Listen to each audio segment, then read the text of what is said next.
everybody. Welcome to meeting number 105 of the House of Commons Standing Committee on Government Operations and Estimates, fondly known, of course, as the mighty OGGO. Pursuant to Standing Order 1082 and the motion adopted by the committee on Monday, October 17, 2022, the committee is meeting to consider matters related to the ArriveCan application. Reminder, please, everyone, not to put your earpieces next to the microphones as it causes feedback and potential injury to our valued interpreters. Welcome back, Mr. McDonald and Mr. Utano. I understand we'll start with an opening statement from yourself, Mr. McDonald. Please go ahead, sir. Members of the committee, Canadians have every right to know about ArriveCan, its cost, and its value. Nous avons témoigné pour la première fois. We testified for the first time in November and once again today. On the 7th of November, we testified before you and told the truth, not our version of the truth, but the truth and nothing but the truth. Asked questions by members. Our testimony and evidence contradicted several previous witnesses. We testified that current and former CBSA senior executives had misled Parliament. Just 10 days after our testimony, the CBSA initiated an investigation of Mr. Utano and I, based on a complaint that had been filed a year before in 2022. The CBSA then expanded hastily to look for anything throughout our entire tenure at the CBSA that could demonstrate a hint of misconduct. In December 2023, without interviewing us or a single witness, the CBSA had prepared a report called the Preliminary Statement of Facts. The reality is, this document is nothing more than a collection of baseless accusations, unsupported by any corroborating evidence. Accusations of wrongdoing, supported by cherry-picked emails and calendar entries. It should be called the Preliminary Statement of Falsehoods. This was not given to us until MPs received it. We were always willing to participate in CBSA's investigation. However, we didn't even know what we were accused of. We requested disclosure of the bottler complaint. The CBSA refused. In any event, no one was interviewed, and the CBSA told us we had to give them an answer by January 5th. This is a red herring. The CBSA had already crafted the document by December 18th and 19th and sent it to our employers. It is very troubling to me that the CBSA states that Bottler, the author of the complaint, demanded a contract in exchange for creating these allegations. Even more, to participate in the investigation, the CBSA says that Bottler demanded another contract. I note that the CBSA acknowledged that the Bottler complaint was mostly about a breakdown in their own business relationships and was a result of a misunderstanding of procurement practices. This has nothing to do with ArriveCan. The entire preliminary statement of falsehood is designed to paint us in the worst possible light. Every single allegation, false, wrong, and taken out of context. Every single one. They can all be addressed with supporting evidence. You see, unlike the others, we never deleted anything because we didn't have anything to hide. But the extent to which the emails and calendar entries are manipulated is incredible. One example that shows how ridiculous the preliminary statement of falsehoods is, based on a single calendar entry for a family dinner. The CBSA concluded that I had a close personal relationship with a consultant because the contractor shares the same name as my own mother. Now, only based on the preliminary statement of falsehood designed to torpedo my career, my credibility, by false claims, my employer has suspended me without pay, without even first attempting to have a discussion with me. I am named in the press repeatedly, often with the suggestion that I did something wrong. Just 2 days ago, the Prime Minister himself stood in front of the national media and said it was clear that civil servants committed misconduct, there are investigations, and there will be consequences. This comes after I simply told the truth and informed this committee that I did not make the selection of GC strategies, that in fact they were not my recommended choice, and I have already provided evidence to my testimony previously. The Auditor General has said that there was a glaring disregard for management principles. I have always adhered to the core principles and processes and procedures, including closely tracking and managing the costs of ArriveCan. In fact, I delivered a detailed costing of $6.3 million to my colleague DGs and my supervisor, Min Doan, just prior to my departure. I'll just point out to this committee that the Auditor General's report reflected exactly $6.3 million. I'm concerned that the complaints come from people who tried to extort contracts from the Government of Canada. I'm very concerned that colleagues of mine have been coerced to take part in this investigation against their will. I'm very concerned that thousands of emails have been deleted to hide the truth. The CBSA is delaying access to information requests that I need to defend myself, and now the Prime Minister has pronounced guilt to the entire country. Je suis prêt à répondre à toutes les questions. I'm willing and able to respond to all committee members' questions, and I'm going to respect the principles of truth and transparency. Parliamentary privilege has not protected us as we are now facing reprisals. For the record, I have served in the civil service for 23 years, and until now, my career stood unblemished. Yet, I am suspended without pay based on untested, unproven, and false allegations. We have had to turn to the court to ensure fairness. We testify here, looking for the same. The journey ahead may be challenging, but I'm committed to facing it with unwavering honesty and integrity. Thank you for your time and attention. Thank you, Mr. McDonald. Mr. Utano, the floor is yours, please. Thank you. Good morning, Mr. Chair and members of this committee. We appeared before you on November 7th, 2023, and told the truth. We have and will continue to cooperate with Parliament and speak truthfully. I echo everything Mr. McDonald said in his opening statement, but will add the following. I was the Executive Director that became the Acting Director General of Border Technologies Innovation Directorate in May of 2021 after Mr. McDonald left for Health Canada. We were responsible for the execution and technical delivery of the ArriveCan application. What we were not responsible for. We were not responsible for signing contracts as we did not have contracting authorities. We were not responsible for approving budgets for ArriveCan. We were not responsible for selecting GC strategies to work in ArriveCan. This was Min Doan's and the President's decision. We were not responsible for, nor did we have the mandate for many of the flaws the OAG had enumerated in their report. I have worked in public safety my entire career, for over 20 years, with an unblemished record. I started at the RCMP, working on highly sensitive files with a top secret security clearance. Anyone who knows me knows I'm a straight shooter. I take offense to what the CBSA has done to us after all we did was speak the truth. There have been absurd suggestions of bribery. Have a look at this. Is this bribery? Does this committee really think I can be bribed for a $17 knapsack? Every single person who worked on ArriveCan was offered this souvenir. And this bag was disclosed to the Values and Ethics Office of the CBSA, as well as our Vice President's office. CBSA is punishing us because we told the truth. Because we told this committee they have been misled by senior officials from CBSA. I question and highlight why CBSA, Health Canada, and the Canada Revenue Agency are working in concert to punish us. To note, both Health Canada and the CRA did not want to participate in the CBSA investigation, yet they supported suspending us anyways. I'm now questioning even more why the Prime Minister has publicly pronounced guilt and has said there will be consequences when after more than a year, the RCMP has not investigated. I'm questioning the investigation as there is clear evidence of bias and the report is tainted and flawed. The very starting point is problematic. The person who conducted this investigation and crafted the report was himself involved in the original vetting process of Baller AI in late 2020. And who is Baller AI? The ones that wrote to the CBSA back in October 2022, saying that if you're concerned about misconduct, look no further, Baller has an answer. Baller prepared a report, and they specifically said they would only share it in exchange for a contract.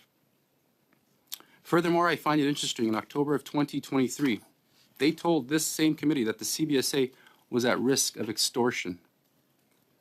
And a month later, as CBSA has indicated, Baller AI would participate in an interview only if they are given a contract for their services. Extortion. Really? I am left to question what is really happening here. There are people charged with criminal offenses who are suspended with pay. We were suspended without pay, based on unsubstantiated allegations and while on medical leave. In the employment world, this is just shy of capital punishment. All we did was expose the fact that parliamentarians have been misled. We didn't just say so, we provided evidence. And on that note, just like the bag, we have evidence that every one of the allegations raised in the report are false, misleading, or taken out of context. Had the CBSA conducted this investigation leading to the creation of these reports professionally and honestly, they would have insisted on interviewing witnesses, especially us. And looking at the evidence, instead they crafted a document that was designed to show us in the worst possible light, and they were successful.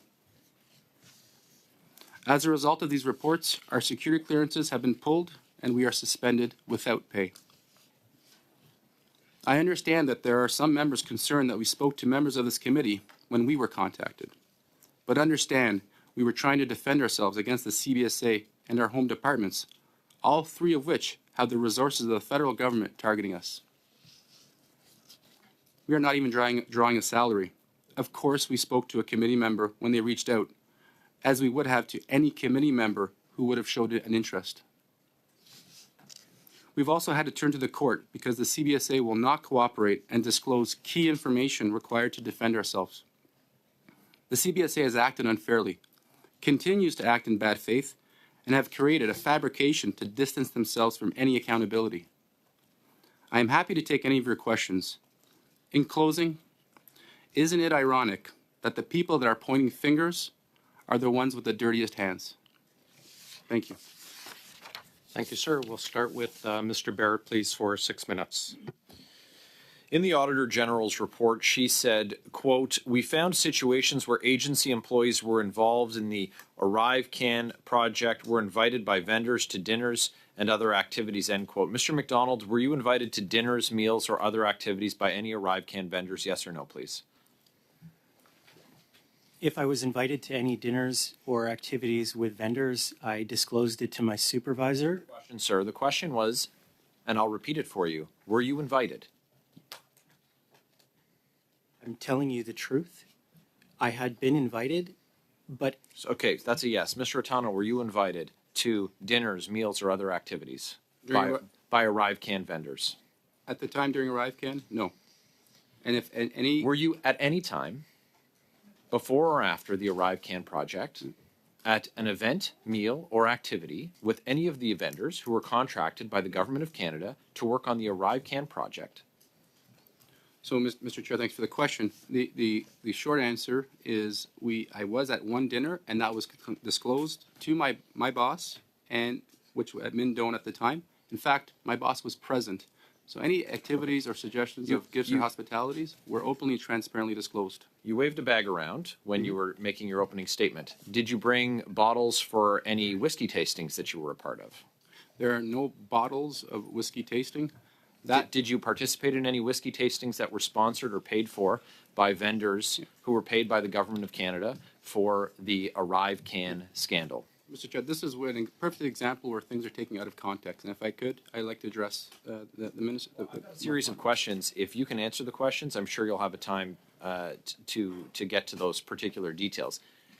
Did you accept free alcohol from vendors who worked on ArriveCan? Yes or no? In the plural, no. There was one Zoom call event. Thank you. Mr. McDonald, same question. I had a package arrive at my house. What was in the package? There were little vials of whiskey. Vials of whiskey. Yes. Okay. These were after contracts were in place. These would be the size that you'd get at a hotel or on an airplane? Smaller. Okay. And how many bottles? 4 or 5.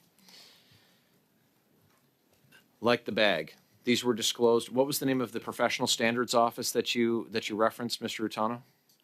That was the Values and Ethics Office of the CBSA. Did you disclose to the Values and Ethics Office your participation in and consumption of these products that were provided to you by a vendor who had been paid $20 million for work on this project? So the disclosure happened to our VP on So why? multiple occasions, as Why? per the policy. So why did the bag get disclosed, but not the free drinks? The bags were asked in advance, and we were asked if it was acceptable, and we took the steps and procedures ahead of time because we were aware of it ahead of time.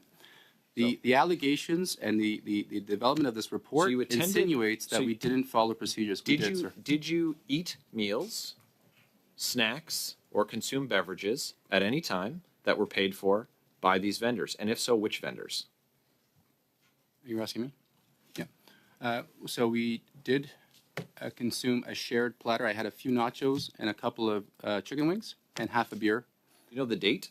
I don't have the date exactly in my Can you mind. undertake to provide the date to the It committee? was it would have been after we were allowed to. Sir, I'll let you check your records and nail that down. Provide it to the committee, along with the names of anyone else who was in attendance. Mr. McDonald, same question to you, please. I think I had 3 zucchini sticks. Same and event? half of a beer. Same event. Only time that you shared a meal that was paid for by That these was paid vendors. for by vendors. I just want to make sure the committee is aware, number one, in the preliminary statement of falsehoods, there are allegations that there were dinners. Those dinners were not necessarily vendor-oriented dinners or paid for by the dinners. And so that's why I'm answering the question. Yeah, Honestly, I haven't paid for my asked, own meals. Yeah, I haven't asked a question about that, but you did attend dinners with them, is what you're saying. I have attended dinners with different vendors over the last 3 years that were disclosed per the policy to my supervisor. Okay. It's interesting to me that the bag was disclosed to a professional standards office, but the free drinks and food were not. Mr. McDonald, are you being investigated by the Royal Canadian Mounted Police? I don't believe that I am. I haven't been contacted by the RCMP, and I think even the statement of facts shows that the Same question to you, CBSA Mr. says O'Tonnell, themselves please. that I didn't do anything. Mr. O'Tonnell. Same. I have not been contacted. I'm not aware of any being under any investigation. So the Auditor General says the RCMP is investigating certain individuals pertaining to ethics and conflicts of interest. The Auditor General said so herself. Do you have any idea who is being investigated? I'm not aware of who's being Mr. investigated. McDonald, same question. I'm not aware of anybody that's being investigated. So there's millions of dollars being passed around. A vendor was allowed to write their own contract for CBSA. It doesn't make sense that some whiskey or meals or zucchini sticks would be sufficient in terms of influence. Do you know of any other individuals who work for the Government of Canada who received any material benefit from vendors that you can share with us today? I'll start maybe. I'm not aware of any. Certainly when I was at the CBSA, as I testified last time, I did not see any wrongdoing. Same question, Mr. O'Tonnell. Exactly the same. I'm not aware of anybody who's received any sort of gifts or hospitality that are influenced them or influenced their actions. Thanks, Barrett. Ms. Atwin, please, for 6 minutes. Thank you, Mr. Chair, and thank you to our witnesses for joining us again today. Mr. McDonald, I'll start with you. You mentioned in your opening statement that there was a 2022 complaint that you believe initiated the review process. Can you provide any insight on what was the subject matter of that complaint? I wish I could, to this committee, I would wish I could explain. We've asked the CBSA a number of times to provide the information from the Bottler complaint, and it's been completely withheld. I really wish that we could understand. I know that Bottler's gone on TV and online a lot and talked about it, so I believe it was sent to Ms. O'Gorman and a bunch of other people, but they're holding on to it pretty tight and won't allow us to see it. Okay. You also mentioned that some of your colleagues are being coerced to participate in the investigation. Can you further explain that or clarify that for us? Sure. In the document itself, it says that there are 6 people who were invited to participate as witnesses. One of those people initially, as I understand it, rejected the offer to participate, which was her right, and certain steps were taken to pressure her into participating I have some information around it, but not a lot, due to the fact that anybody who participates needs to sign a non-disclosure, and so they won't even talk to us anymore. Okay. And a lot of what we're seeing out of the Auditor General's report with regards to kind of missing information or timesheets or invoices that would have been approved that didn't have, supporting documentation or, again, the required information. So you were not the one to authorize those tasks or to sign off on these timesheets or invoices that were incomplete? That's a great question. I hope I can enlighten the committee a little bit. We never had the authority to put in contracts. We never had the authority to put the TAs in place. We had what was called a technical authority, so we could sign off on the scope of the task. I also want to mention we are not the finance group, so we don't have responsibility for invoicing, reconciliation, the overall financial system, the system of record. That would all be within the CFO group, within the procurement team, and within the finance branch. What we were responsible for was the technical delivery and execution. We did have managers who oversaw the consultants that worked on ArriveCan. They would have been responsible for signing off on the timesheets of the consultants. I believe they were all done in order. What would happen after that is the timesheets would go to the vendor. The vendor would reconcile that and submit an invoice. Once all the paperwork was submitted and it was in proper format, I was asked to sign, and then it would go to finance to sign off. So they would do the last verification to make sure that all of the tasks, all of the procedures were followed in order to sign off. Well, thank you. And I mean, some of the biggest pieces of this, I guess some of the biggest frustration, especially for Canadians who've been following along, is the kind of ballooning of costs. And so can you just enlighten us, was there an original budget? Was there a number, a target that you were aware of, at an early stage, just to help us understand how it got so far, how it got to that kind of almost $60 million price tag? Thanks for the question. Min Doan once said at the early onset of the pandemic that a rising tide floats all boats. And so at the onset of the pandemic, we were asked to digitize a form. The budget for that was about $50,000. When it went to building a mobile app and releasing it, the initial budget from a prototype perspective was about $400,000, as we've testified previously and showed evidence of.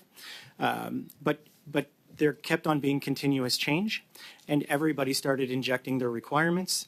And not only were we dealing with the public health agency, but we were dealing with the rest of the IT branch, and we were dealing with travelers, and we were dealing with commercials. So from my vantage point, there was never a budget allocated. However, I will point out there's been talk about an ATIP, and there's 780 pages in it. I've gone through it. There was known to the CFOs of FAC, of IRCC, and CBSA. They were able to recover $12.5 million from IRCC and FAC the second year after I was gone. And they actually put in the budget request for $25 million the third year. So, that's not far off from the $60 million when you add 6.3 plus 25 plus 25. The residual, I would suggest, is probably just other people putting their hands in the purse. And who might those other people be, if you could enlighten us? If you're able to sure, share? no problem. As an example, I think it was Service Canada. It was after my time, but Service Canada asked for about $8 million for a call center. I didn't validate those costs, but I would imagine they already have a call center since they're Service Canada. There were the IT operations team asking for new resources, but they didn't take on the operation. There were project managers, I'm sure, working against ArriveCan and being costed against it, but obviously the Auditor General found a glaring hole with project management. So, overall, the only thing I can say is these two guys weren't responsible for the $60 million budget or the oversight of it. And I'm really kind of incensed at the fact that the rest of the CBSAs tried to insulate themselves from their own accountabilities. Thank you for that.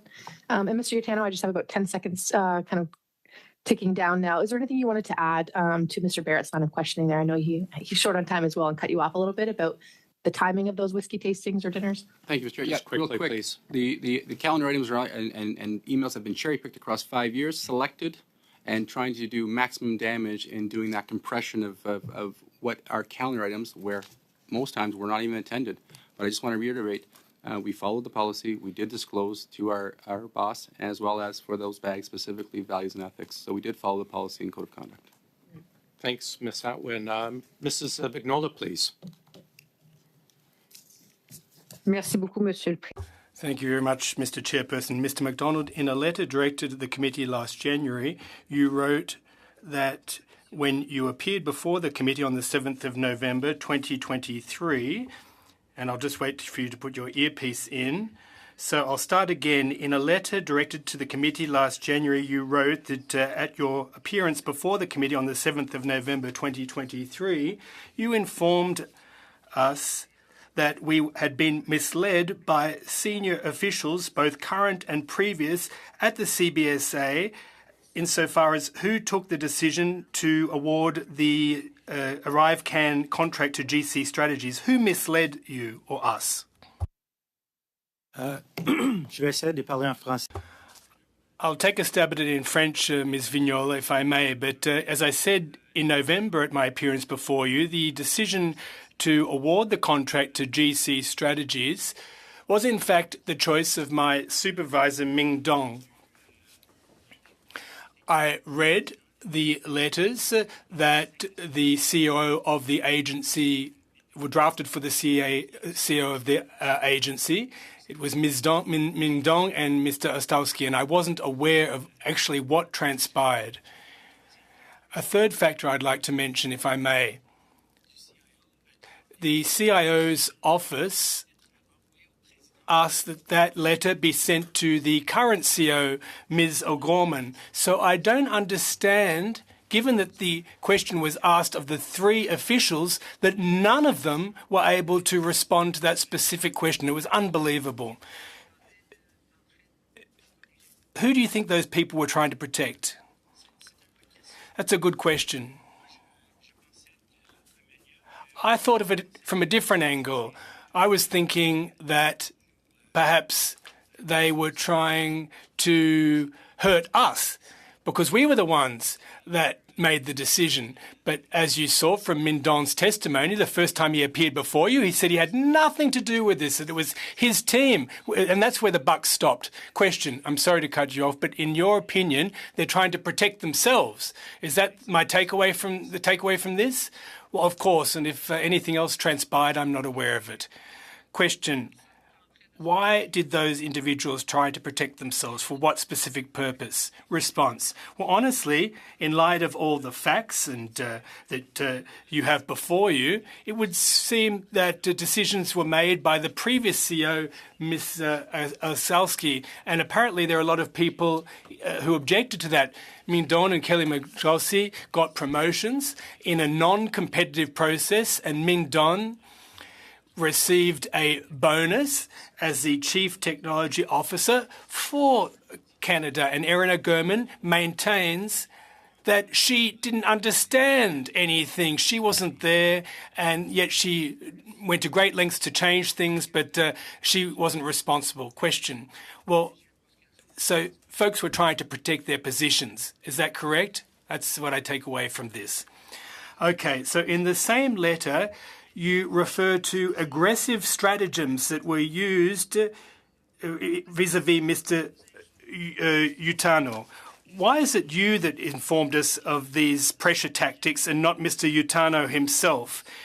And I'd like you to keep your earpiece in when I do take the floor, because things can get a tad complicated. Thank you very much for that. Now, Mr. McDonald, why is it you specifically who decided to clue us in to the pressure tactics levelled against Mr. Utano, please? Thank you, Ms. Vignola. I wrote the letter concerned to OGGO because I was at the end of my tether. Mr. Utano had been suspended without pay, and it was my thinking that that would happen to me as well. And the very next day, I received a letter stating that I was suspended without pay. Now, I'm the kind of person who always stands up for my own rights.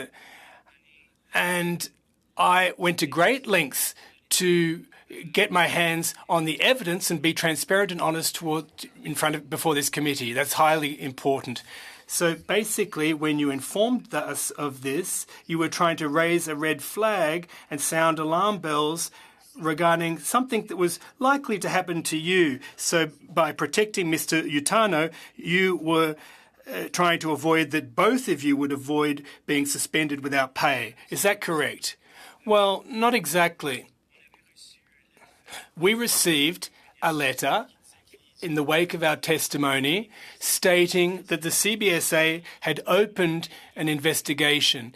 And at that point in time, we didn't know anything about that so-called preliminary statement of facts or what the CBSA had actually done to date. We didn't lay eyes on that document until you yourselves did. So, well, question.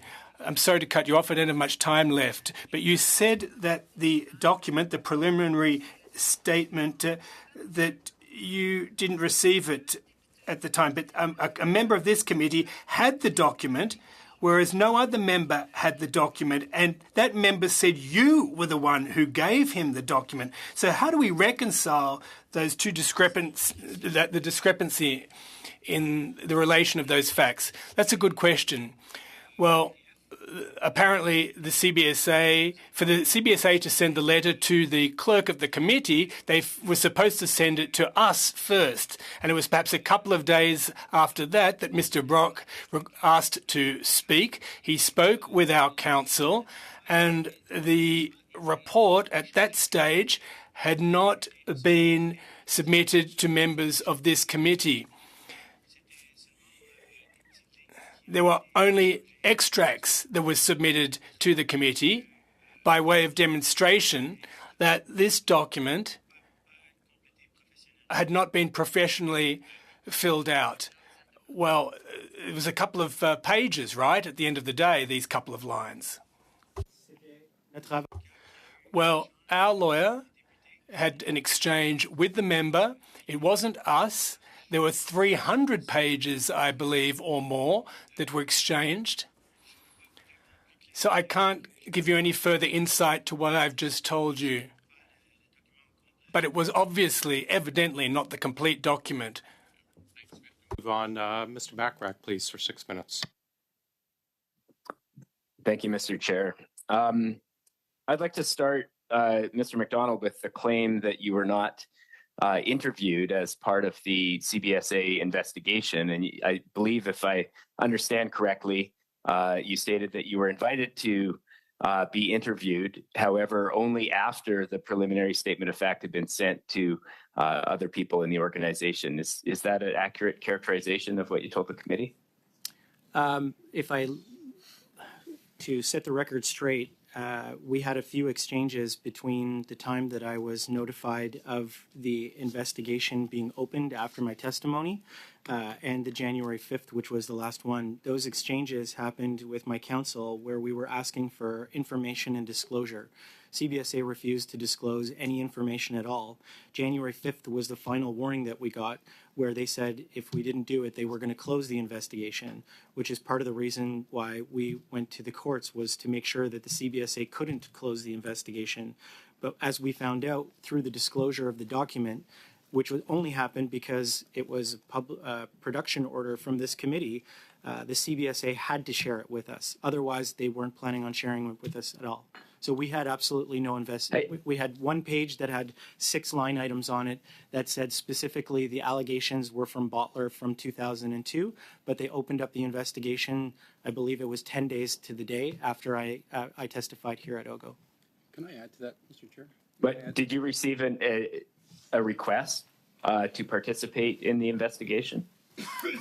We had the CBSA investigator before committee, and our understanding is that you were invited several times to participate and participate in an interview as part of the investigation, and that you declined those requests or did not respond to them. Is that correct?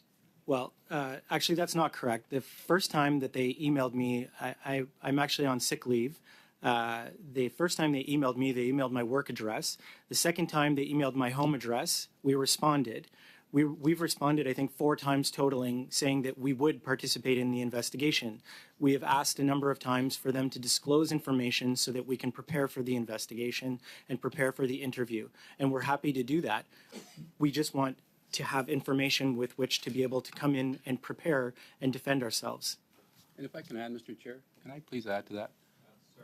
Sir, it's Mr. I'm Backrack's sorry. time, so Mr. Backrack. I'm sorry. It just seems a little bit like a misrepresentation that you said that you weren't interviewed, but you were clearly invited to be interviewed as part of the process, but you demanded to have certain documents, which they didn't provide, and as a result, you didn't participate in the investigation. It seems like the opportunity was open to you. But I'm going to move on to a different claim. Mr. McDonald, you claimed that you didn't sign contracts for ArriveCan.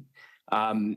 Utano, I didn't hear you make the same claim. Did you sign contracts for any ArriveCan vendors? Yeah, just want to confirm, we never had authority to be, or were the contracting authorities on any of those contracts. We were the technical authorities. Okay, in the Auditor General's report, she clearly highlights the fact that you were responsible for choosing GC Strategies as the vendor for the contract. Is that So just to remind, is that accurate? So it's not accurate. First, we never had the authority to make the decision. If we presented options, if we had the authority to make the decision, why would we present options in the first place? Second, we presented evidence to this committee and to the Auditor General on who made the decision. Thirdly, what she was referring to, I believe, was a requisition. Requisition is step 1 of 6 in contracting, but that only starts after a decision is rendered. And I'm going to repeat it again. Once the decision was made by the VP, Mindone, and the President to move forward with GC Strategies, we were then told to execute and move forward. It's all a little bit unbelievable based on the facts that have been disclosed so far. But I'm going to move on to the RCMP investigation. Mr. McDonald indicated that he has not been invited to participate or be interviewed as part of that investigation. Have you, Mr. Utano? As I said earlier, no, I have not been contacted or I'm aware if I'm part of that investigation. And do either of you expect to be contacted by the RCMP as part of this investigation? I don't expect to be contacted, but if I am, I'm happy to comply. If I could, Mr. Backrack, just answer. I don't know what we've said that you find unbelievable. We provided evidence to both this committee and to the Auditor General that it was not us that selected GC Strategies. It's unfortunate the Auditor General didn't have the time to incorporate that into her report. We did speak with the Auditor General very late in the process, but it's very clear that we did not. And these came from CBSA's own notes which were shared with the President O'Gorman. So I don't take offense to your statement that it's not believable. I just don't understand what isn't believable. We don't have the authority to put contracts in place, and we clearly didn't make this decision. So those are the facts as they are. I think that the thing that's unbelievable is that if you read the public reporting on this matter, the articles that have appeared in the Globe and Mail, if you read the preliminary statement of fact, if you read the report by Bottler, it very clearly indicates that you had an intimate role in the ArriveCan contracts in GC Strategies. Mr. Firth described you as someone who's been a friend for as long as you've been working for the government. Is that an accurate statement on his part? Mr. Chair, we're out of time, but if you could just do a quick response. It's not an accurate statement, and it's already been testified to that it was an inaccurate statement. So if the member wants to watch testimony from previous witnesses, including myself and others, the member will know that this is not accurate whatsoever. Thank you, Mr. Backrack. Thank you, Mr. Chair. Mrs. Block, please, for 5 minutes. Thank you very much, Mr. Chair, and thank you to both of you for joining us today to provide further testimony on the issue of ArriveCan. My first question would be in response to Mr. Utano's answer to my colleague, Mr. Backrack.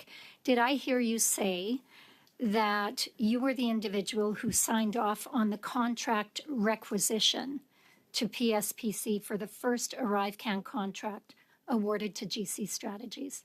So just to be, thank you for the question, Mr. Chair. So to be clear, the requisition was the beginning of the process to put a contract in place. It wasn't the actual contract. And that was only done after the decision was rendered on which direction and vendor to go with to work on a ArriveCan application. And that decision came down from our VP and president at the time. Thank you. But you were the individual who signed off on that requisition. Thank you, Mr. Chair, for the question. I haven't seen the document that the OEG was referring to, but it sounds in around that the same time frame and area. Thank you. I guess my next question does refer to the Auditor General's report. Why did you not pursue the alternatives given to you by PSPC to make this contract competitive? In other words, the Auditor General mentioned a suggestion which would have allowed a shorter bidding period of just 10 days, which would have worked with necessary timelines. Why did you not pursue that? I'll start off if you want to jump in after, but so a couple things, just to put some more context to it. 10 days is the actual timeline that would be put on the street, if you will, for vendors to participate. However, leading up to that, there's the development time to create a proposal, and that takes weeks, if not months, to do. Second, when we worked with PSPC, we worked in conjunction with them as well as our internal controllership with a targeted goal to move forward with an RFP as quickly as possible. The third thing is we were given direction from our superiors that we will not be able to stop. We didn't have the luxury of pausing during the pandemic, and so we followed that direction, and we were working with the experts in procurement and contracting, and we did the best we could with the tools that we had. But we'd never had the authorities to just make unilateral contracting decisions. I just want to reiterate that. Thank you. If I could just add a couple of things. The first contract that happened with GC Strategies was, I believe, for about $1.4 million. We were told at the time it was exceptional circumstances. The borders had closed. We had no idea where ArriveCan was going. We had no idea what it would turn into.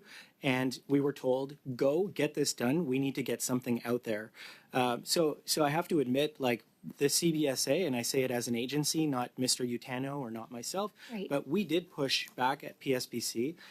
Oftentimes people say something can take 10 days, but it can also take 10 weeks. Sure. So Thank you for that. I appreciate that explanation.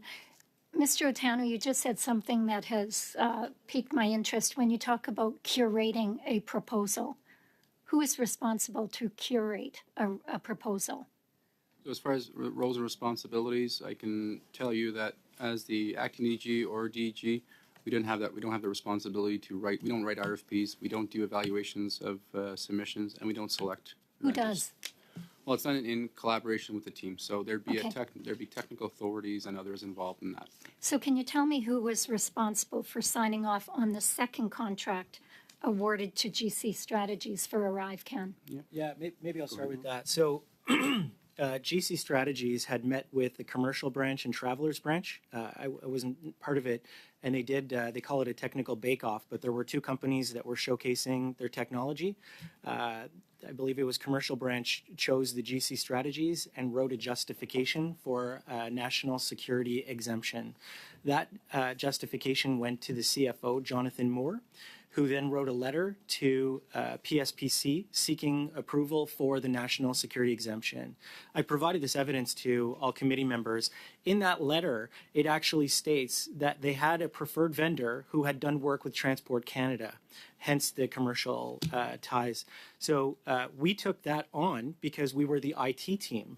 But the genesis of the second contract was additional scope to tie into ArriveCan that came from the business line.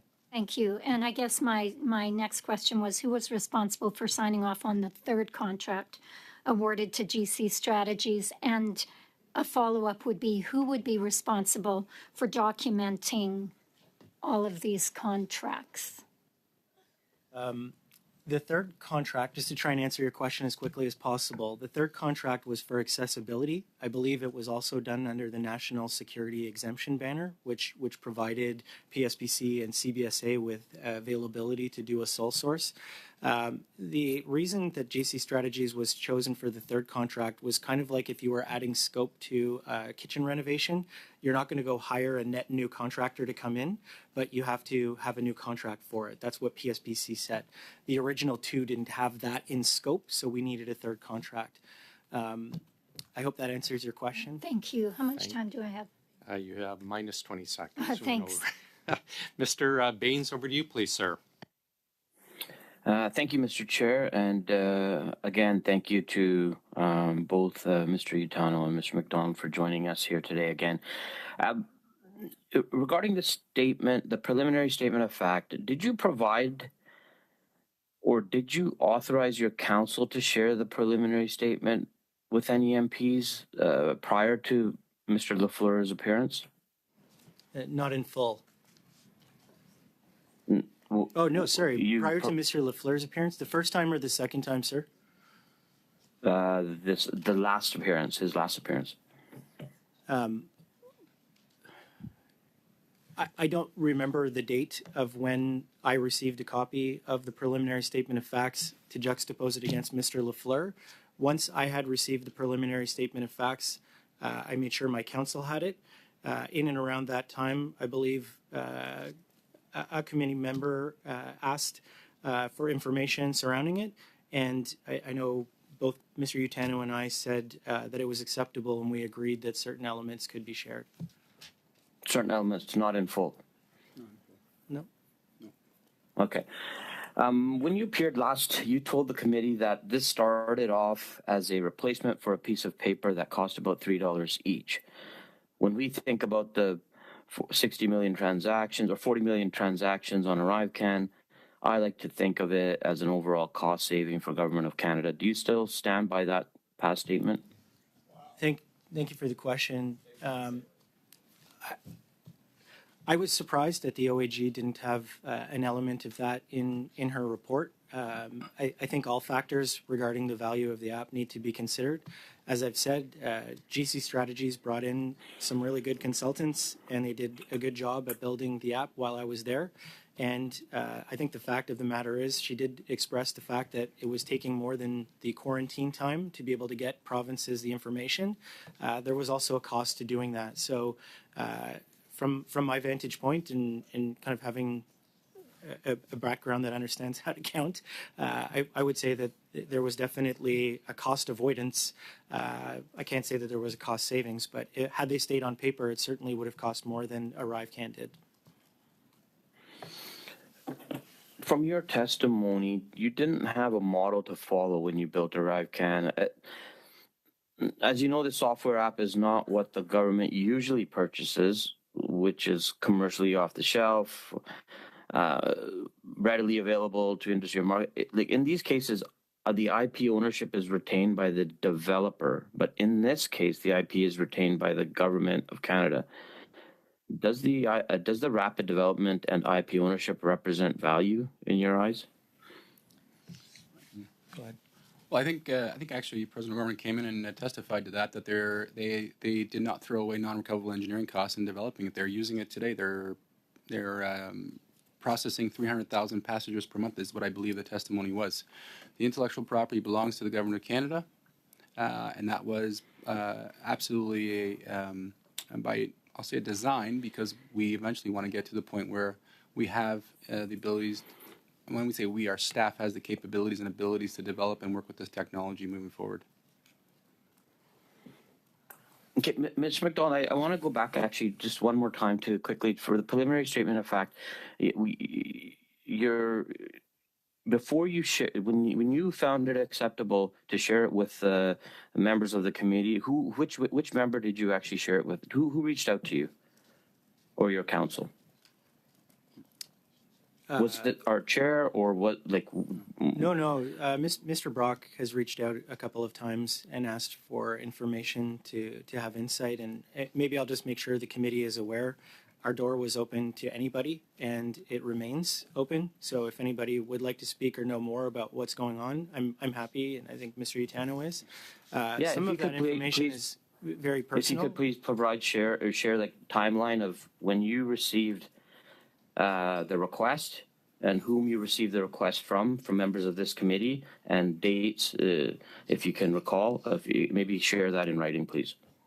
Yeah, we can follow up after. I mean, there hasn't been a lot of back and forth, but I will endeavor to do it as soon as we can. But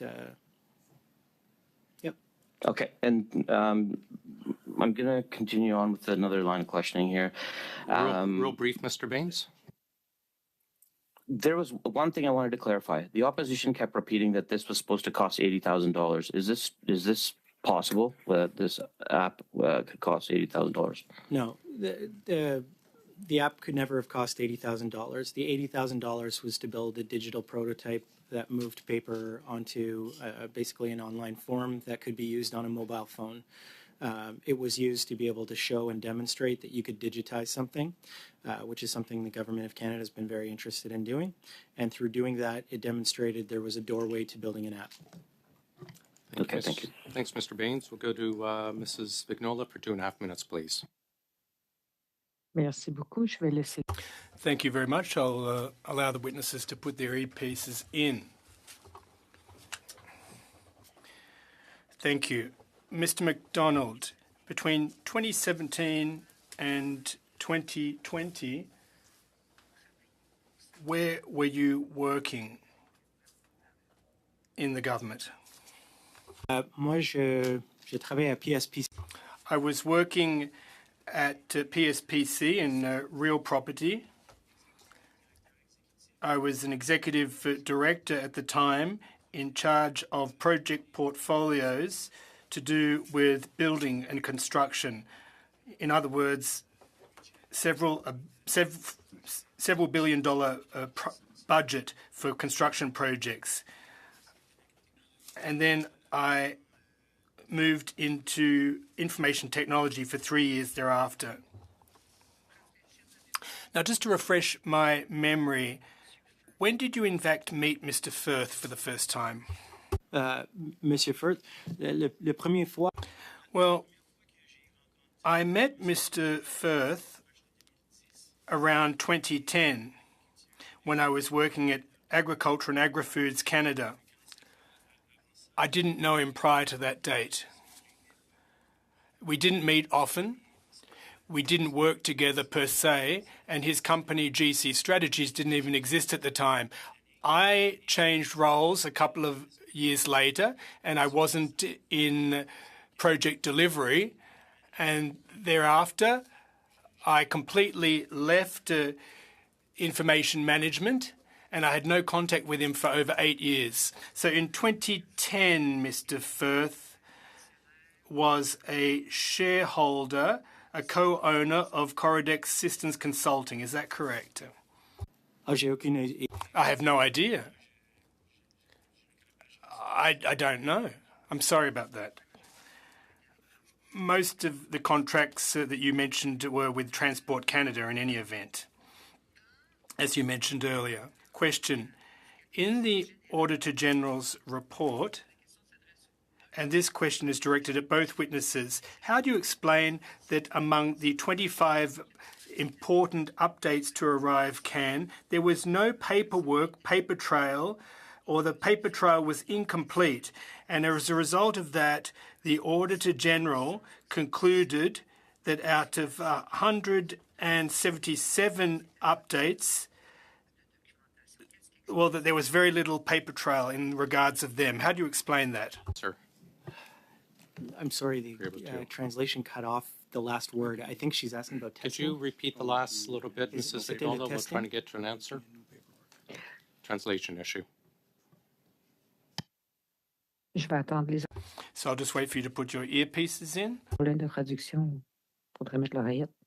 If there is difficulties with interpretation, please do put your earpieces in. So, question, what explains the dearth of paperwork or the total lack of a paper trail regarding the updates and changes made to the application, including the 25 most important updates or modifications? Yeah, we're past our time. If you could offer a brief answer. A brief answer, yeah, I can jump in. So there's a whole host of actually documents, and I'm not sure if the OEG was provided with that. OICs triggered every single change, technical change that reflected orders and councils that were ordered, then brought down. Moreover, and I don't know if it was presented to the OEG, I know from a technical perspective, we used an online tool that would track all the different changes. Third, we had a project manager eventually put in and who tracked every single version and the origins, if you will, of the genesis of each and every single version and changes. I apologize, Madam, I don't know what was presented to the Office of the Auditor General, but I can assure there is documentation there. Thanks very much. Mr. Bachrach, back to you, please, sir. Mr. McDonald, when you appeared before committee on November 7th, you provided a significant number of documents, including emails from your time at the CBSA. How did you obtain those documents? I kept records of some of the documents that I had when I was there.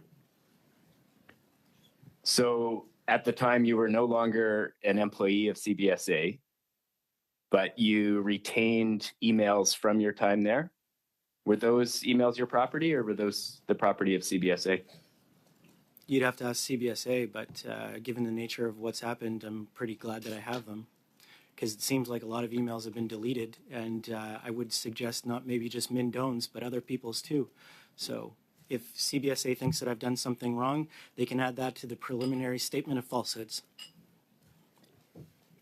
Now, in your opening statement on November 7th, you said, I received an unsolicited, jointly branded GC Strategies and Bottler proposal. Now, on January 18th, Ms. O'Gorman, the president of CBSA, said, quote, I don't agree that that was proper procurement. It was not an unsolicited proposal. Who are we to believe here?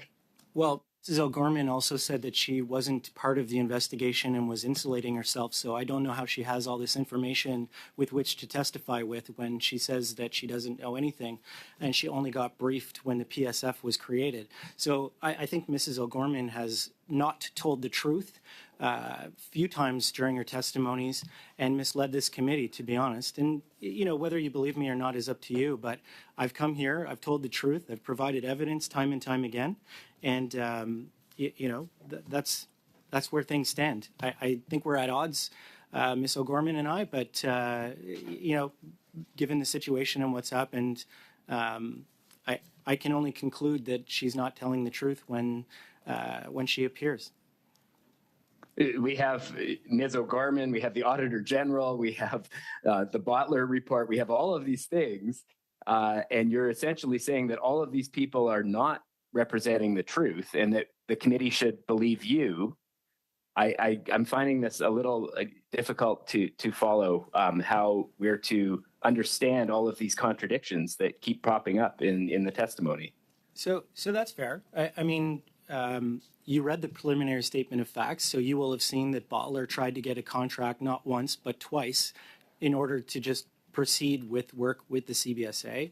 And is that, seen that, just to stop you there, Mr. McDonald, is that contract We're past our time. Do you have a very quick question, Mr. Bachrach? Well, I'm wondering if you can provide evidence that Bottler is trying to seek a contract for compensation for the work they did, because that's not my understanding. well, it says it clearly in the document, so I don't know how to understand it other than Bottler sought a contract to provide the misconduct report that they used as the allegations. And in Mr. Utano's report, it says that they sought a contract in order to present as a witness or participate in the investigation. So, Can I just add to that real quick? We're really out of time, perhaps. It wasn't, we're not saying that. CBSA said that. Okay, thanks. Mr. Brock, please, for 5. Thank you, Chair, and good afternoon, gentlemen. Thank you for your attendance. I want to take my opening round with both of you to put a fine point on this issue. This discussion has to end, and it needs to end today as to who's responsible for the selection of GC strategies. Canadians want to know. Canadians are rightfully angry that this two-person firm working out of their basement doing no IT work have collected almost $20 million in taxpayer funds. So I can understand why the government wants to shield themselves, the Justin Trudeau government wants to shield themselves from any responsibility. So I know the Auditor General was unable to precisely identify which individual. She made a suggestion, Mr. Utano, that perhaps you should accept responsibility for it. Her words were that you signed the requisition on behalf of the agency, which amounts to an exercise of delegated authority and carries with it responsibility and accountability. But prior to that particular statement, did you not meet with the Auditor General's team? We met with the Auditor General for approximately 30 minutes. Once I'm told, the report was already drafted. Essentially, I believe we were just a ticky box. Mr. McDonald, you met with the AG team? I met with the AG team the same day as Mr. Itano. And did the issue as to who chose GC Strategies come up? Yes, that was one of the first questions that came up. And you provided documentation to support your theory as to who chose GC Strategies? Yes, I did. And who was that person again? It was Mindone and the president. Did you supply any information by way of an ATIP to the AG? Yes, I supplied the same information that I put forward to OGGO to show the three components of all of the selections of GC strategies. And within that ATIP, there was a briefing preparatory package which contained an item that I brought to the attention of departmental officials. Whose decision was it to contract GC? I'm going to read this out and I want an explanation. My office made the decision to pursue the contract with GC Strategies. The two proposals for the work were presented to the CIO and president, and the decision was made to proceed with GC Strategies as their proposal and approach aligned with what the CBSA was looking for, particularly rapid staff augmentation. The Deloitte proposal was a managed service using their cloud instance. This would have involved additional risk and did not align with our direction to build cloud mob competencies within the agency. Who are they referring to? They're referring to Mindone and John Izowski, and the reason why it was written like that was because Mindone had a fake heart attack and Kelly Belanger took over for him. So the notes were updated so that Kelly Belanger could attend OGGO with Erin O'Gorman, as she did. The record will reflect it, and that's why it was written there. But the question you have to ask yourself is, who was the CIO and who was the president when the decision was made? Who was the CIO at that time? Mindone. Mindone. And the president? John Izowski. Osowski. Now, you've identified individuals who have misled the committee. I'm not going to use the word who misled. I want to know who lied to committee, who lied to parliamentarians, who lied to Canadians. Identify those players, please. Well, frankly, if you look at that package that I provided to the OAG, there are three components. The first one shows clearly that Mindone and John Izowski were the ones that selected. The second... Mindone lie to Canadians. Mindone has completely lied to Canadians. Did John Osowski lie to Canadians when he appeared at committee? I can only assume that that's what he did because this is what Erin O'Gorman's own documentation preparing for OGGO says. And even Erin O'Gorman pretended that she didn't know who selected GC Strategies, yet she was briefed on it. Right. Specifically, the third component says, please send this and the national security exemption request from Jonathan Moore that Mindone was copied on to Erin O'Gorman's own office. Like, it just doesn't make any sense that when nobody Erin O'Gorman appeared at committee last week, she was shocked that we were focusing so much attention on her. Did she lie to committee? Did she lie to Canadians that she had no responsibility or no knowledge as to who chose GC Strategies? Yes or no, sir? Yes. Thank you. Thank you much, Mr. Brock. Mr. Shawari, go ahead, please, sir. Thank you, sir. Good morning, gentlemen. Welcome back to our committee. I'm going to pick up where my colleague MP Baines had left. I felt that the answers that we got from both of you gentlemen around commitment to get us some timelines may have left the door open. So I'd like to specifically ask you both to provide to the committee within 1 week, as per our procedures in the past, the timeline that you received the initial statement of fact, the timeline that it was given to your legal, the timeline that our Mr. Brock reached out to you or legals, the scope of the document that was given to Mr. Brock, because we know that the clerk received a document on February 9th, and it was roughly about 10 days after where we were in a position to be able to receive that document shortly after the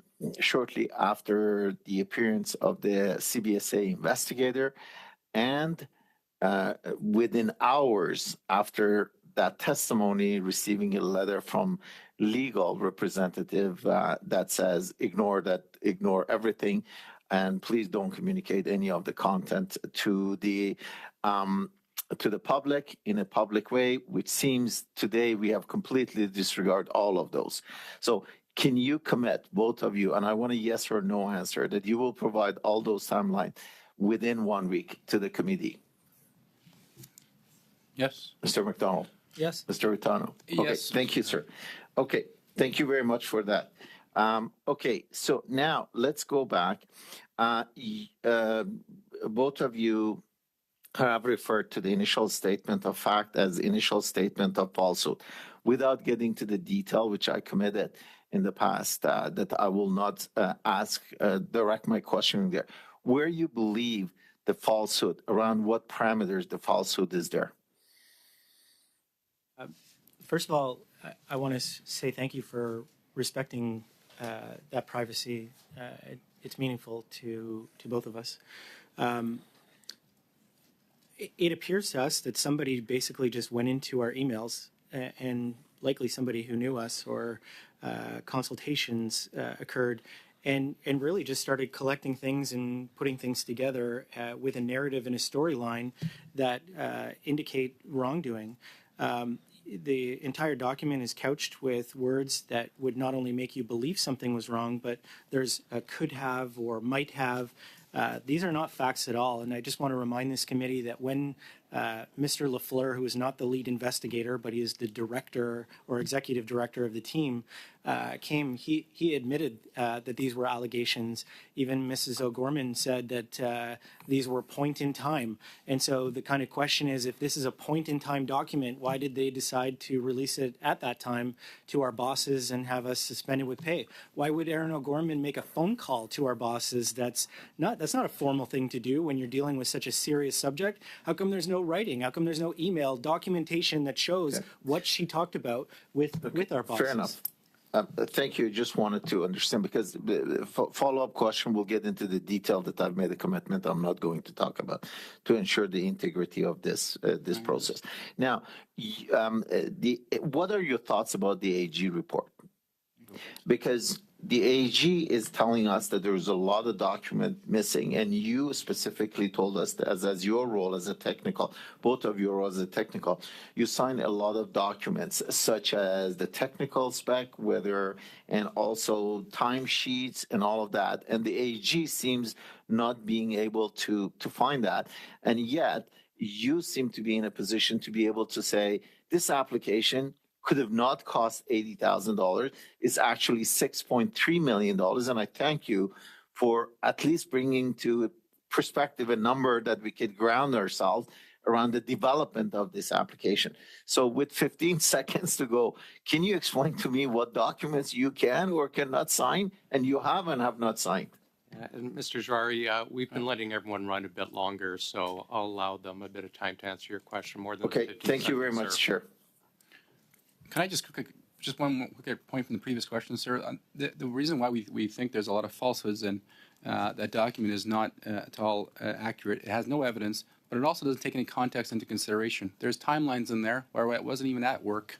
I was dealing with a personal medical issue for 2 months, but there was inferences made leading to what looks like us in a negative light. I'll just pause that with respect to some points in the PSF. Thanks. If we could just get to Mr. Jari's question. Yeah, so I think on behalf of Mr. Utano and I, we both have a deep respect for the AG, and we don't want to undermine her report. The fact of the matter is we weren't interviewed until after her report was written, and we have absolutely no idea what information was provided to her, what information was deleted so that it couldn't be provided to her. And I won't speak to anything other than the fact that she's always represented herself and her organization professionally. However, It wasn't that hard for us to find information that Mrs. O'Gorman should have had about who picked GC Strategies, and she wasn't provided it. But she was provided with the preliminary statement of facts, which had nothing to do with her audit. So it just goes to my point that there was obviously an attempt by Mrs. O'Gorman to try and slight us. Great. Thanks, gentlemen. Mr. Genwes, please, for 5. Thank you, Chair. Mr. McDonald and Mr. Otano, I want to drill down on the mechanics of the internal investigation. I assume you're familiar with Mr. Lafleur's testimony here on February the 5th. He's conducting the internal investigation. He confirmed in his response to my questions that he is not an independent investigator, that he's not able to act independently. He's subject to the internal chain of command at CBSA. I emphasized at the time that I thought this was a deeply flawed process. Determinations of accountability require a proper external investigation in which powerful people, CBSA leadership, and politicians can be held accountable. The RCMP is investigating, but we also need to identify wrongdoing that falls short of criminal behavior. Why do you think the government is pursuing this internal investigation instead of an independent investigation into who is responsible? Real brief, it's an attempt to scapegoat us and point fingers at us. If the question is around why do we think there's an issue with the internal investigation, I can answer that further, but I want to let maybe Mr. McDonald answer as well why he thinks. Well, it's clear that this ArriveCan issue has drawn national attention. It's clear that Bottler themselves have tried to influence the media and are a marketing machine. From the statements that they've made out loud, it's clear that they have also engaged with people that they call leadership, which is obviously a lot higher than Aaron O'Gorman. So I think Aaron O'Gorman and the CBSA are pretty much holding on to these allegations as hard as they can. And I don't know what the fabric is between those three things, but it sure seems like Min Doan, John Izowski, Aaron O'Gorman, nobody else at the CBSA or FAC or PSPC know anything, but these two guys here were the ones that were responsible for doing $60 million worth of work, contracting, and doing it so loosely that nobody can account for anything. Okay. There is a serious discrepancy in the testimony around the timeline of this investigation that I think is important. Mr. Lafleur said they initiated an investigation in November of 2022. You said that the investigation was initiated into your conduct after your testimony in November of 2023. Did the internal investigation, specifically looking at allegations against you two, begin in November of 2022 or of 2023? And how can you, what evidence can you provide to support your position on that?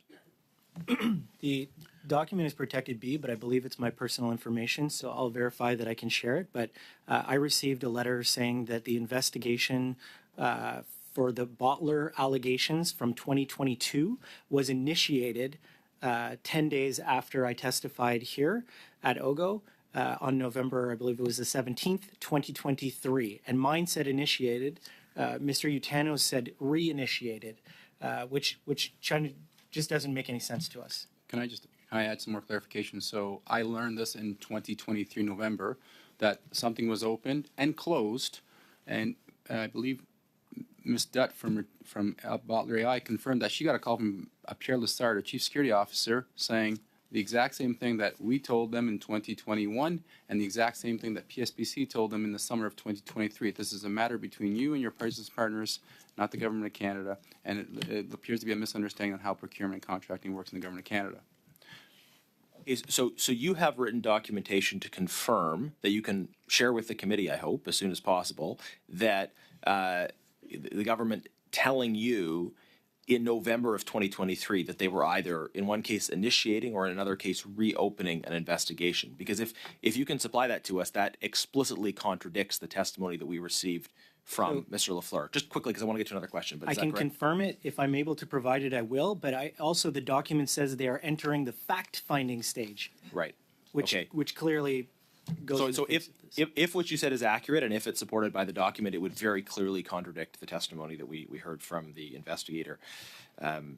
You referenced the Prime Minister's words and suggested in your opening comments that it wasn't just a matter of other people in CBSA trying to put the whole blame for what happened onto YouTube, but you referenced the Prime Minister's comments. What do you think is motivating the Prime Minister's words? Why is he invested in the outcome of this investigation? So I can start. It's a great question, and the answer is we don't know. We've been trying to access information to defend our character and our ability to defend against this, what's happening with this investigation. Our ATIPs have been delayed and blocked. Access to the original allegations have been denied. We keep trying to ask CBSA to clarify, but it's being denied. We don't know, and that's the issue. There's been cover-up and doubling down, if you will, to try and protect and withhold information from us. Information is deleted. We just saw an announcement from the Government of Canada that the internal ATIP machine within CBSA is down for the last 2 weeks. Something is going on, but this is what is concerning to us. I guess I would just add, I'm not a politician and I don't want to get into politics, but there's a lot of it going on right now. And when we see what's happening with the OAG report, when we see what's happening with this, it just seems like there's been a lack of accountability overall. And so I was kind of shocked when I saw the media reports on the news that the Prime Minister had said what he said, because you can't say that there will be consequences when you're saying that there's an investigation. And in this case, we haven't even been contacted by the RCMP. Like, it just doesn't make any sense to me. Thank you very much, Mr. Generous. Colleagues, we're going to take a short 3 or 4 minute, 5-minute suspension break for use of the facilities, etc. We'll be back in 5. Well, there you have it, ladies and gentlemen. Anyone that's new to the channel, please like and subscribe. Share the content to help defeat the algorithm. It seems to be suppressing conservative channels, and we want to get this information out to as many people as possible.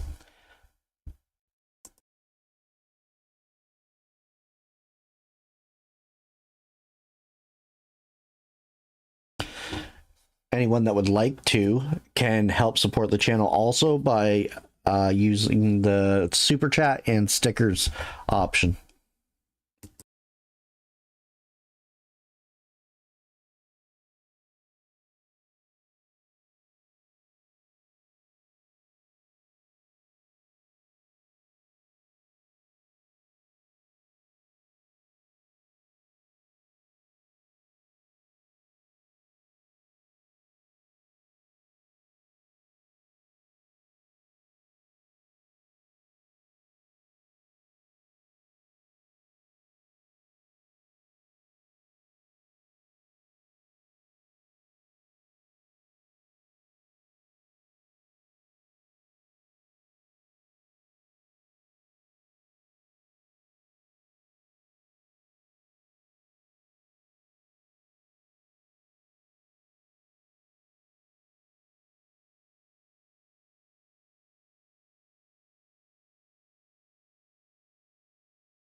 Yes, this meeting is until 2 p.m.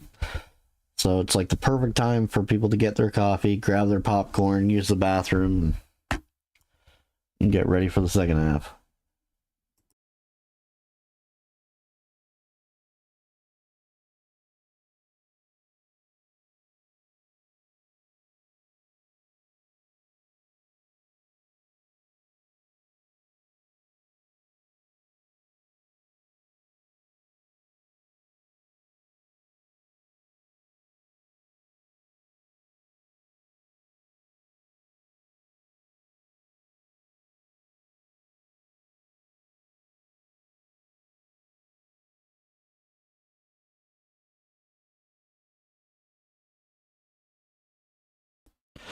So let me get your guys' opinion. What do you think about the 2 witnesses? Do you believe that they're telling the truth?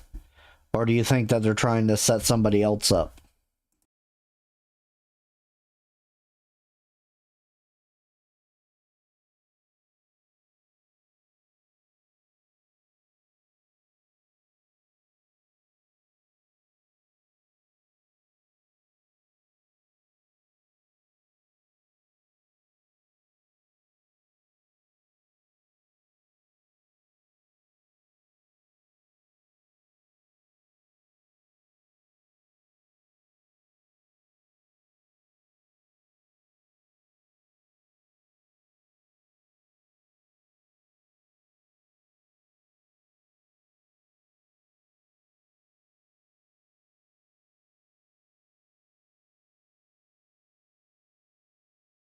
Yeah, do you guys like my new hand feature? That's my actual hand.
I figured it's perfect because now if I start getting pissed off and there's nothing I can do about it, I can pop that up.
Bill Blair, he's a moron. I don't even know how he's still in cabinet. He's an idiot.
Thank you, Mr. Chair, and the witnesses. So I got just a preamble here, and based upon Mr. Utano and Mr. McDonald's opening statements, I don't believe anyone's been charged here, and I don't believe there's been anything laid against anyone. So the Prime Minister, any other elected officials are not stating that. What they're stating that is if anyone held accountable, it then should be appropriately dealt with. And I think all of us have recognized that. That's why we're going through this process. And I do appreciate you recognizing, I think it was Mr. Tano, that ArriveCan would have cost more had it not been done another way. But there is value in the intellectual property of the work that has been done. And I think that's also critical to reaffirm. And Mr. McDonald, I appreciate you also recognizing that you've known Mr. Firth or met him first under Stephen Harper's days in 2010. So now I'm trying to understand the confusion between this preliminary fact, the stage of fact that has come out. It's not the final result. It's just a preliminary indication of what to do as part of the investigation. And as we go through the investigation, there is a next step. The next step, of course, is to provide interviews and to reach out to you and Mr. Tano, and I think you've already responded back to them via your lawyers as to coming forward to having an interview and going forward in this. And can you please confirm that you have actually held back on providing interviews with the investigator? Maybe I'll start. Sure. So when you say held back, I think what we've done is maybe push back for our rights. We have asked for disclosure. We know that Bottler provided some form of email to Aaron O'Gorman and what they refer to as leadership, as well as requesting a contract for a misconduct report, to which the CBSA received a misconduct report some weeks later. That's what it says. That's what CBSA wrote in the document. So we've asked for that information in order to prepare for our participation, and we will continue to do so. But yeah, short of the so fact that we received a notification that said that we were, they initiated. So okay, fair enough. So we have a situation where an investigation is under review. You have concerns about sharing your evidence to ensure that the truth is made and that we get to the bottom of it. And we all agree with that. And I believe the investigation is also looking for that matter. And the RCMP is making their investigations. I don't know to what extent it has happened, because that's part of the integrity of the investigation. And certainly when we're dealing with this now in public, when we have individuals that are having conversations with you on the side, and we're here before this committee, we're prejudicing the possibility of a proper outcome, in my opinion. But notwithstanding, I don't want to discuss the actual details of the preliminary stage of fact, because that's the part that we're trying to protect you as well in that circumstance. So how is it then? And you've mentioned that one of the members of well, he's not a full-time member of the committee, he's part-time, but he comes in and he's reached out to you. When did that first happen? When were you first approached by a committee member? Yes, so thank you for the question, Mr. Chair. Mr. Sousa, I think we've answered that, and I think we've committed to providing those timelines. To be completely honest, I don't have the exact dates and timelines in front of me. We did work with our council, and communications did happen through our council. So did your council, did your council through you, did you give them authorizations to have documents shared with other members of the committee? We authorized our council to do what is best in the best interest of his clients, and that'd be us. So were you aware that your council was providing information?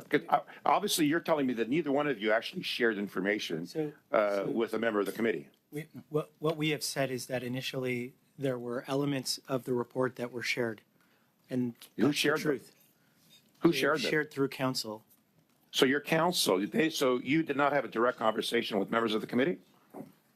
We have had direct conversations with that member of the committee, but we did not share. So you have had, so you've been having conversations with a member of this committee. And the investigator then appears before this committee without other members of the committee having information at hand or having seen those documents, and then questioning the issues within that document that we do not want it to make public. You're going to have to wrap up, Mr. Sousa, with a question. So to each witness, have you directly or through your legal counsel confirmed you will participate with CBSA's Director General of Security and Professional Standards Investigation? Yes or no? He's not a director general. He's an executive director, and he's not a lead investigator. But we have confirmed in writing with him more than 3 times that we are willing to participate. We're just looking for a fair shot. And we just want we want to add to on the record, sir, is that we've asked for disclosure, we've asked for the original allegations, we've asked for our ATIPs to be processed, and we only got a copy of this PSF because of a motion here at OGGO.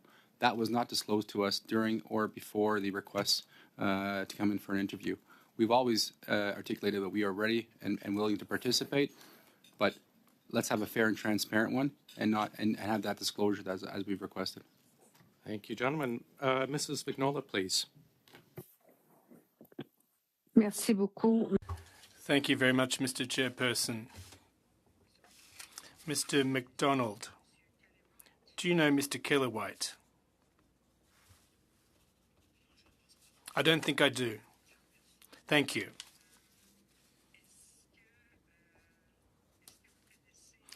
Do you know Ms. Heather Wallace? No, I don't. I see. Have you felt any pressure on the part of your superiors vis-a-vis GC strategies? Did you feel any pressure from your supervisors to choose GC strategies? Pressure? No, no pressure. I sent out an option for Deloitte, and Mr. Utano and his team created an option for GC strategies, and both options were sent to Ming Don, and Mr. Don told me the decision that we were going with GC strategies, and after that decision was made, the onus was then on us to deliver the goods. So there was no pressure per se on the part of Ming Don to select GC strategies. Ming Don and I don't agree as to what actually transpired in the discussions with Deloitte. The fact of the matter is that he said that they were in the penalty box, but it wasn't a discussion under duress, or there was no pressure at the time. Thank you. Who proposed one plan? That's a good question. Kerry Belanger and Carol Sabourin. Kelly Belanger was the Director General for Project Management, and it was our responsibility to provide cloud services and such tools. But one plan had discussions with Mr. Firth and other consultants working on that file. The scope, I'm sorry, I'm mangling the French a bit, but question. Ms. Vignola, but we will get back to you. Mr. Bachrach, please. Mr. McDonald, do you acknowledge that the emails you presented to the committee on November 7th were the property of CBSA? I haven't been shown anything that says that.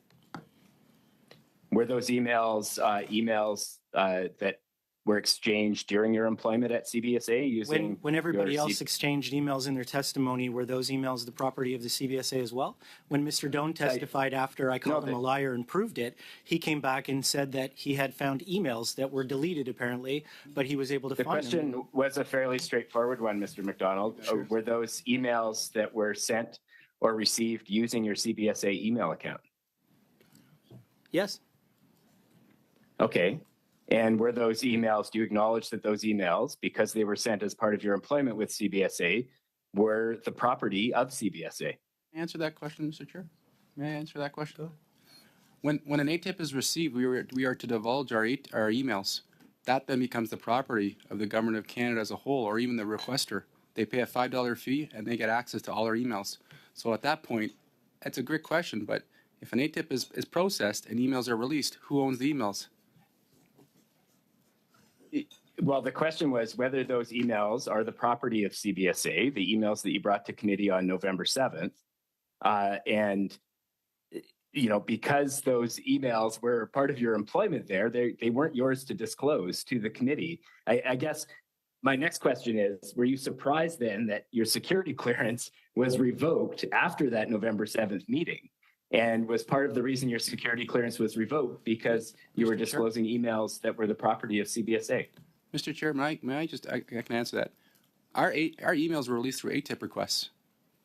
And we did not process ATIP requests. We don't have that many. We don't work in the ATIP office. I think what we're saying then is that the ATIP office released documents that were the property of a certain agency. I don't think so. The emails belong to the government of Canada and Canadians. Hence why we have an ATIP process. So the documents that you brought to the November 7th meeting were all public domain? Every document that I provided no documents that were protected.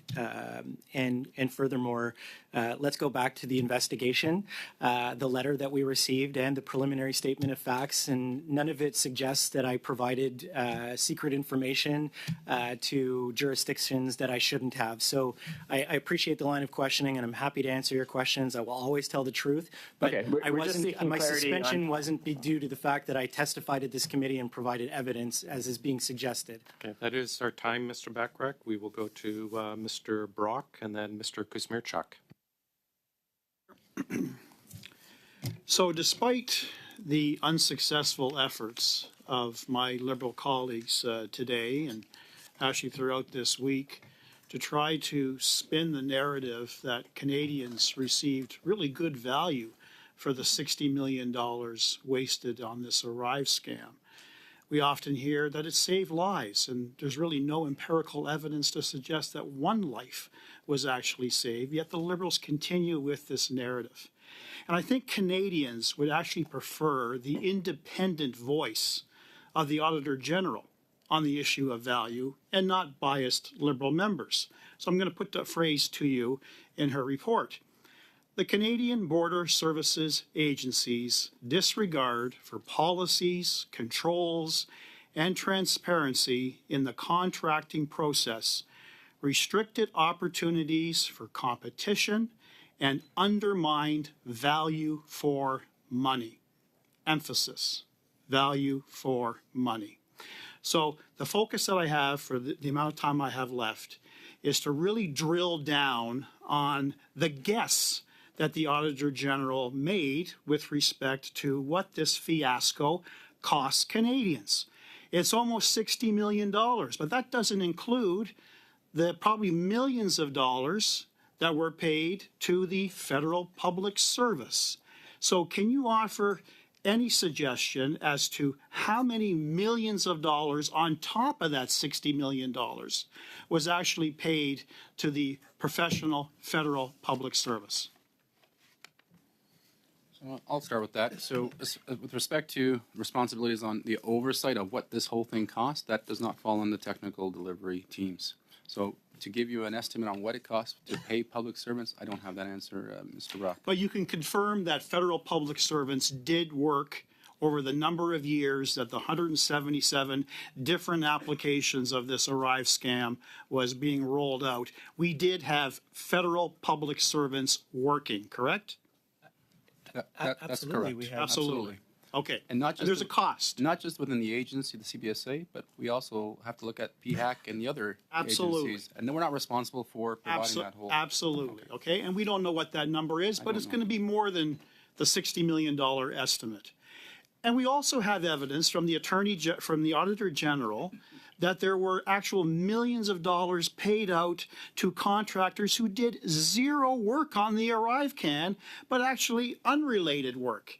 Now, do you have evidence for the time that you were at CBSA of entities coming forward, knowing that there was a pot of unlimited resources to take advantage of, seeking millions of dollars or hundreds of thousands of dollars for projects unrelated to ArriveCan? Mr. McDonald.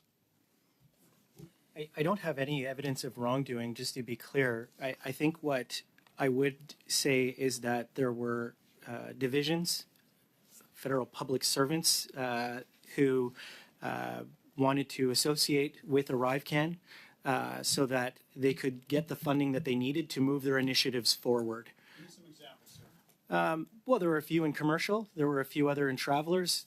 We had some corollary projects that we had already started, some no-touch mobile, the e-declaration, some of these things that we were trying to work on. And if you could just put it under an ArriveCan tagline, it was easier to achieve the funding and get the budget that you wanted from the finance branch. So oftentimes what people would do is if they had overall agendas, they would associate it with what was going on in the pandemic, and then ArriveCan, they would get the budget for it, and then they would move it closer to it. Essentially lying to access taxpayer money using the tagline ArriveCan. Is that fair to say? I have to be honest with you. I wouldn't call it a lie. I would call it perhaps an exaggeration, but they would align what they were hoping to achieve as their target with what was happening as ArriveCan to obtain their outcome. It's a stretch. There's a very big difference between a stretch and a lie, in my opinion. But I never saw anybody nefariously lie so that they could get access to hundreds of thousands of dollars.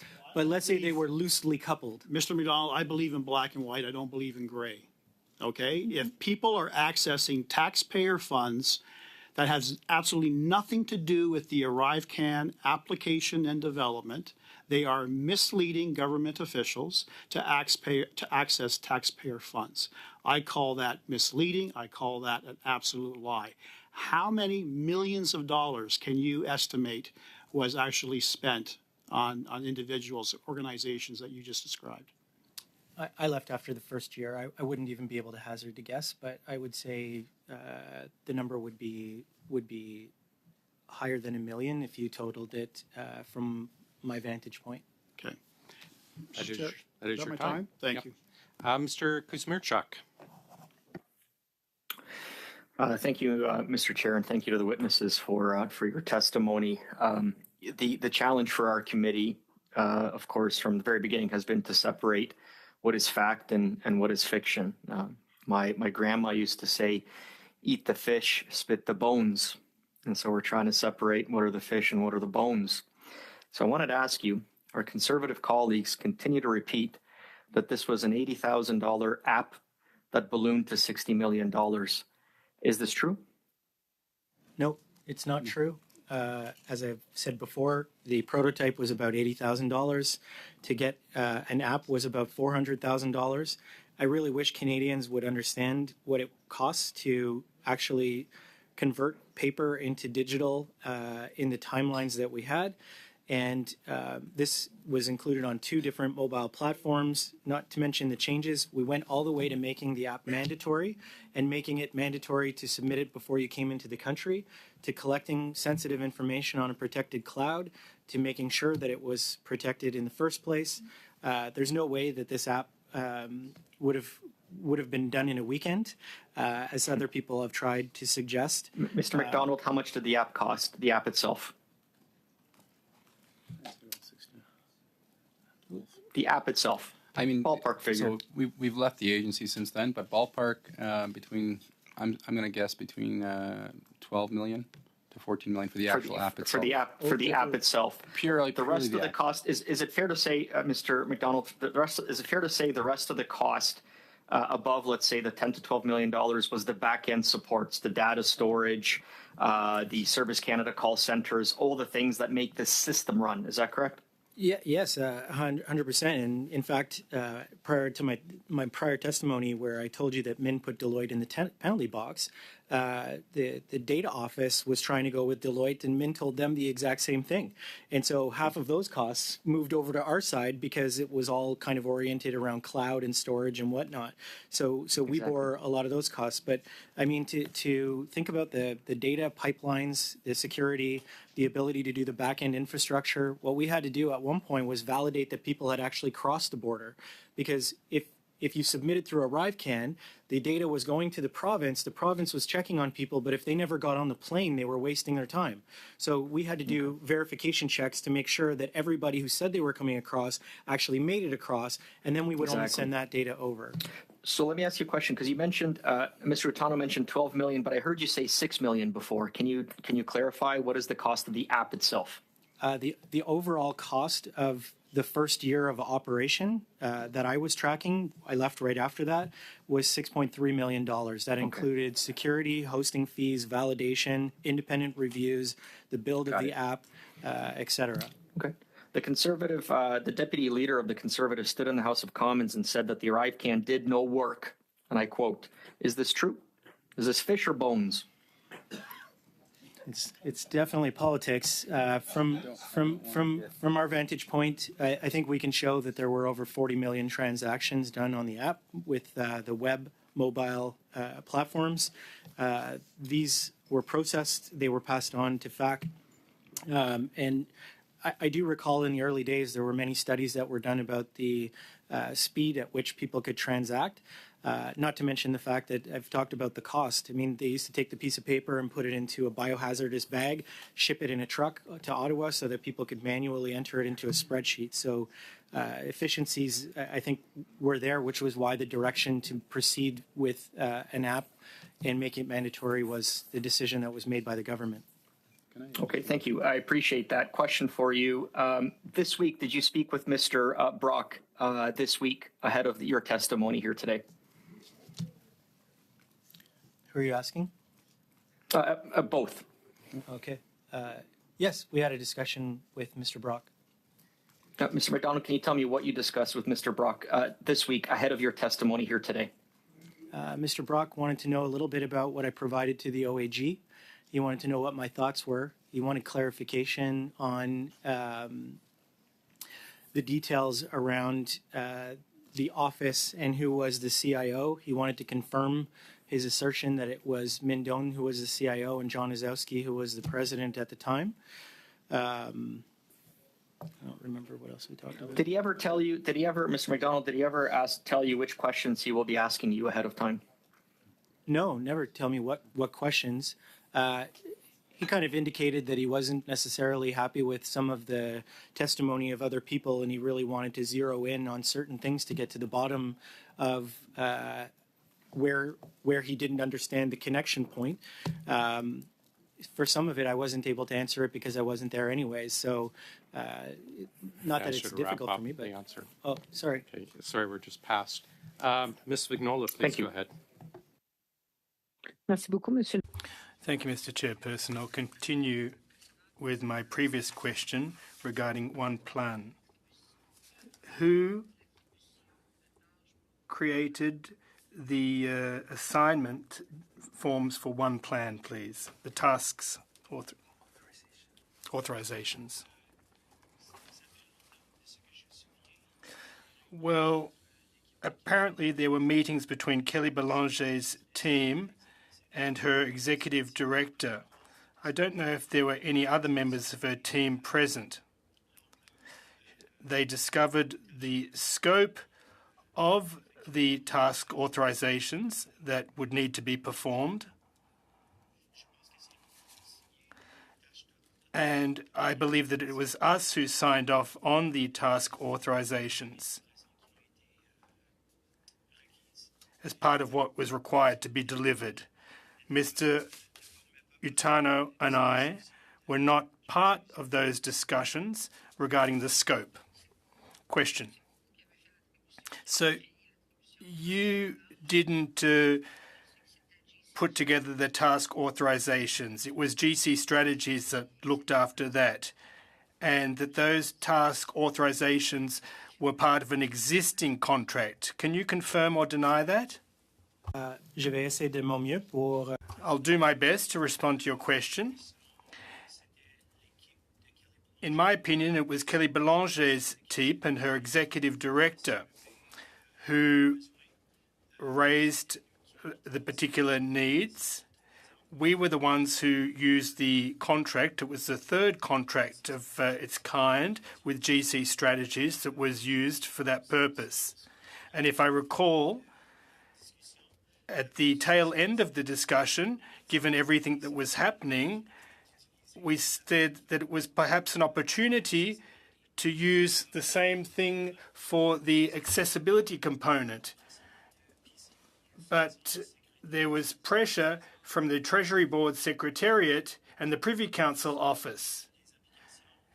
to ensure that the app would be available to Canadians in short order. Thank you. Should we understand that the tens of thousands of pages submitted to the committee were quote-unquote cleaned up, and just like the documentation submitted to the Auditor General in order to protect people and pass the buck onto you?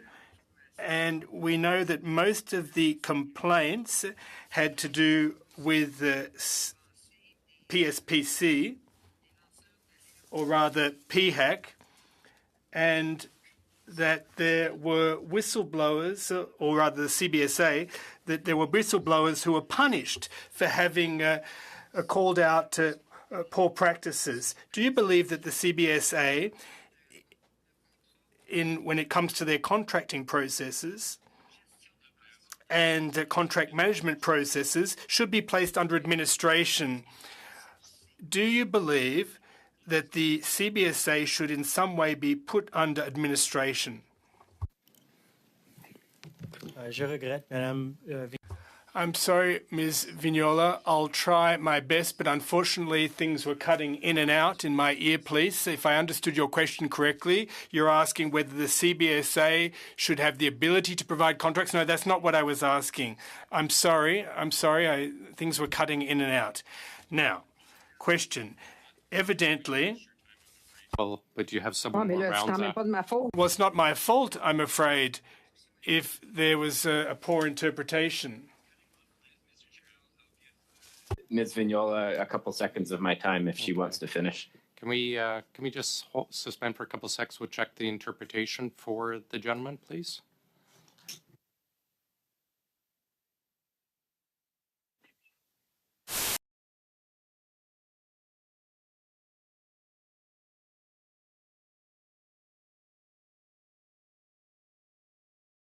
Well, now we suspend again.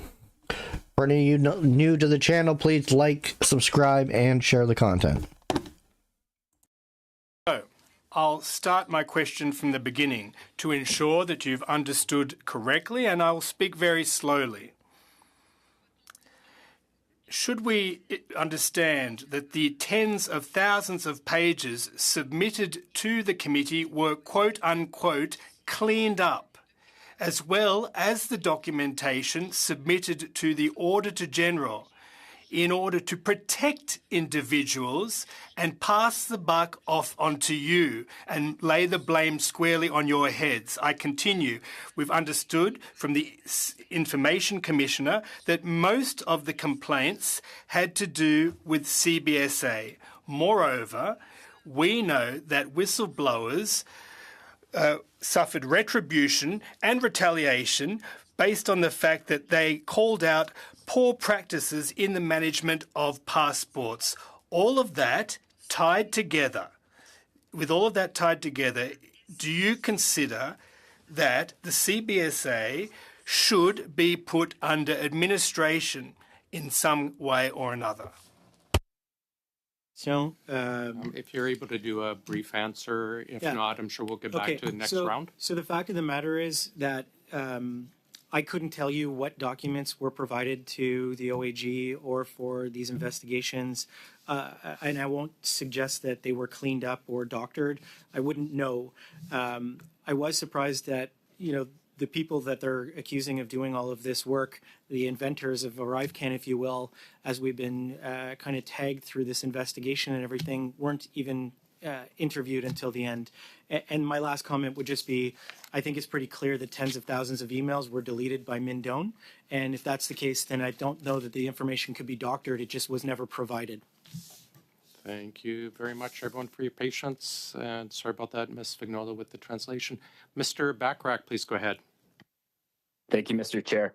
Mr. Utano, you indicated in your opening remarks that you were previously employed with the RCMP. I believe I recall hearing that in your remarks. Do you trust the RCMP to complete a full and impartial investigation on this matter? I do trust the RCMP, yes. I guess what I'm trying to say is that we've heard repeated assumptions by both of you that there's been no misconduct and no wrongdoing. in these matters around the procurement of the ArriveCan app. Mr. Chair, I do apologize for interrupting Mr. Bachrach, but I can't seem to hear. It's not coming through. Mr. Bachrach, your sound is not coming through. Okay. We'll Is there suspend anyone for a else? couple seconds and we'll check. I'll get the clerk to check with Mr. Bachrach. So we'll just suspend for a couple seconds. Thanks, Mr. Kusmirchuk.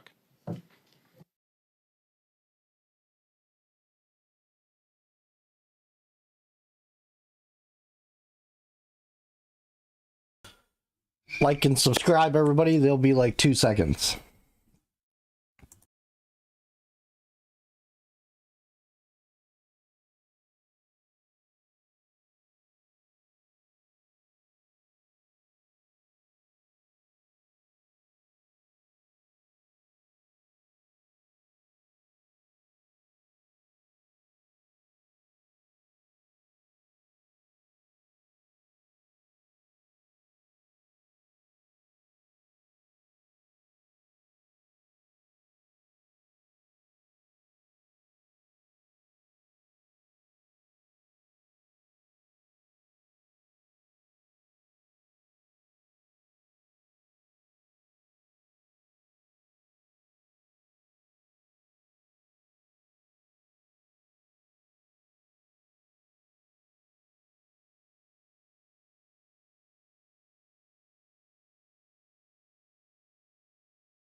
They're just gonna fix it, yeah, 2 hours later. Hopefully it's not 2 hours later. That'd be bull.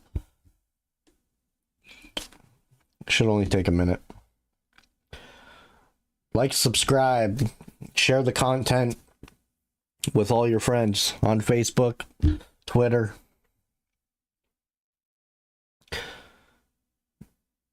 For those of you that feel generous and want to support the channel, you can purchase a super chat or a sticker.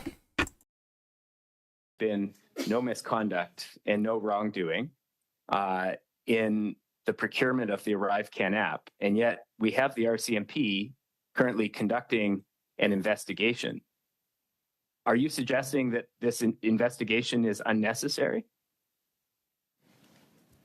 So thank you for the question. So we're not sure if we're even involved in the RCMP investigation. We haven't been contacted by the RCMP in their investigation. What we did assert is that we're concerned with the internal administrative investigation.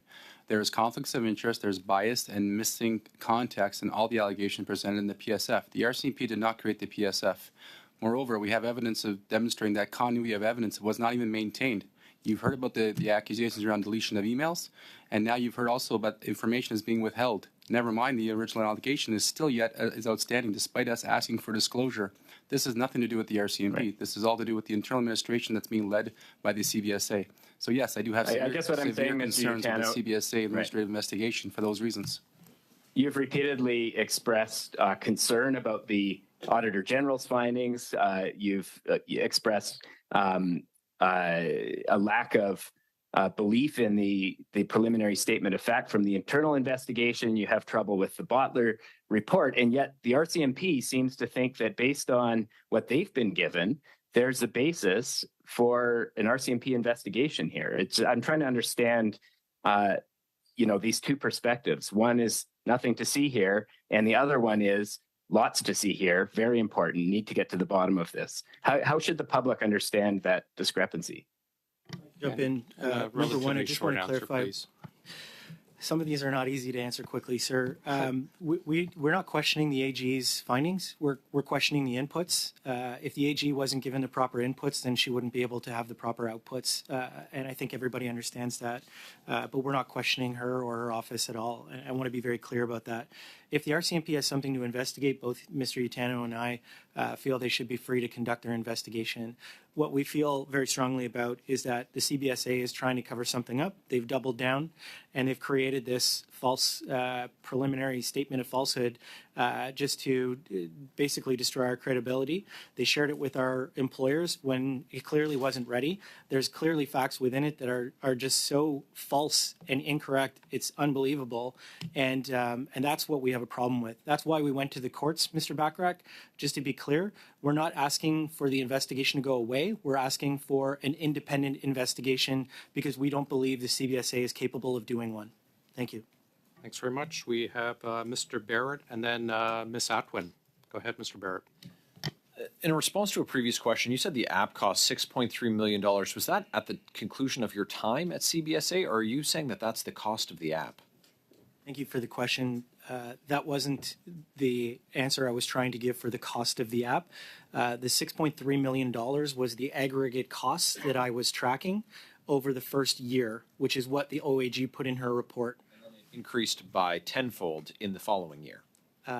It increased to $54 million and then to at least $60 million by the Auditor General's accounting. I think from the Auditor General's accounting, from what I recall, and I'm using rough numbers, was it went from 6.3 to 25 to 25. And I say that, and I know that doesn't add up to 60, but it adds up to pretty close. So whether it was 27 or 28, right. But yeah. So the app cost $60 million. I would say the program of ArriveCan. The question is, sir, do you disagree with the Auditor General's findings that ArriveCan cost $60 million? Do you agree, yes or no? I agree that the costs that she tracked were $60 million. $60 million, yes. Do you think taxpayers got good value for money with this app? It's a pretty straightforward question. I think that what we were looking at when we were building it while I was there was how we could keep airports having people move through, how we could get provinces and territories. Do you think it's good value for money for the 10,000 people who were at least 10,000 who were wrongly quarantined for 14 days, placed under house arrest under threat of jail? Do you think that they think it's good value for money? Quarantine didn't even exist when I left, and I guess I would say that through that question, you can see the complexity of what got created in right in the decisions that were made by FAC and CBSA and others. A very expensive product that failed Canadians in a terrible, terrible way. In your opening statement, you said you believed that people were being extorted for government contracts. Who? Just the name, please. Who is being extorted? Go ahead. Yeah, I can answer that. What we said, and it's not what we said, it's what CBSA said, that the services for sharing the misconduct report was in exchange for contract services. And for participating in the interview... Looking for the name, sir. Ratika Dutt and Amir Morajev are the owners of Bottler. They are the ones who put in the allegations initially. They sent them to Aaron O'Gorman and leadership. Okay. And then they asked for a contract to be able to give the misconduct report and another contract what tech to would participate. GC Strategies have been able to showcase in the bake-off that you mentioned?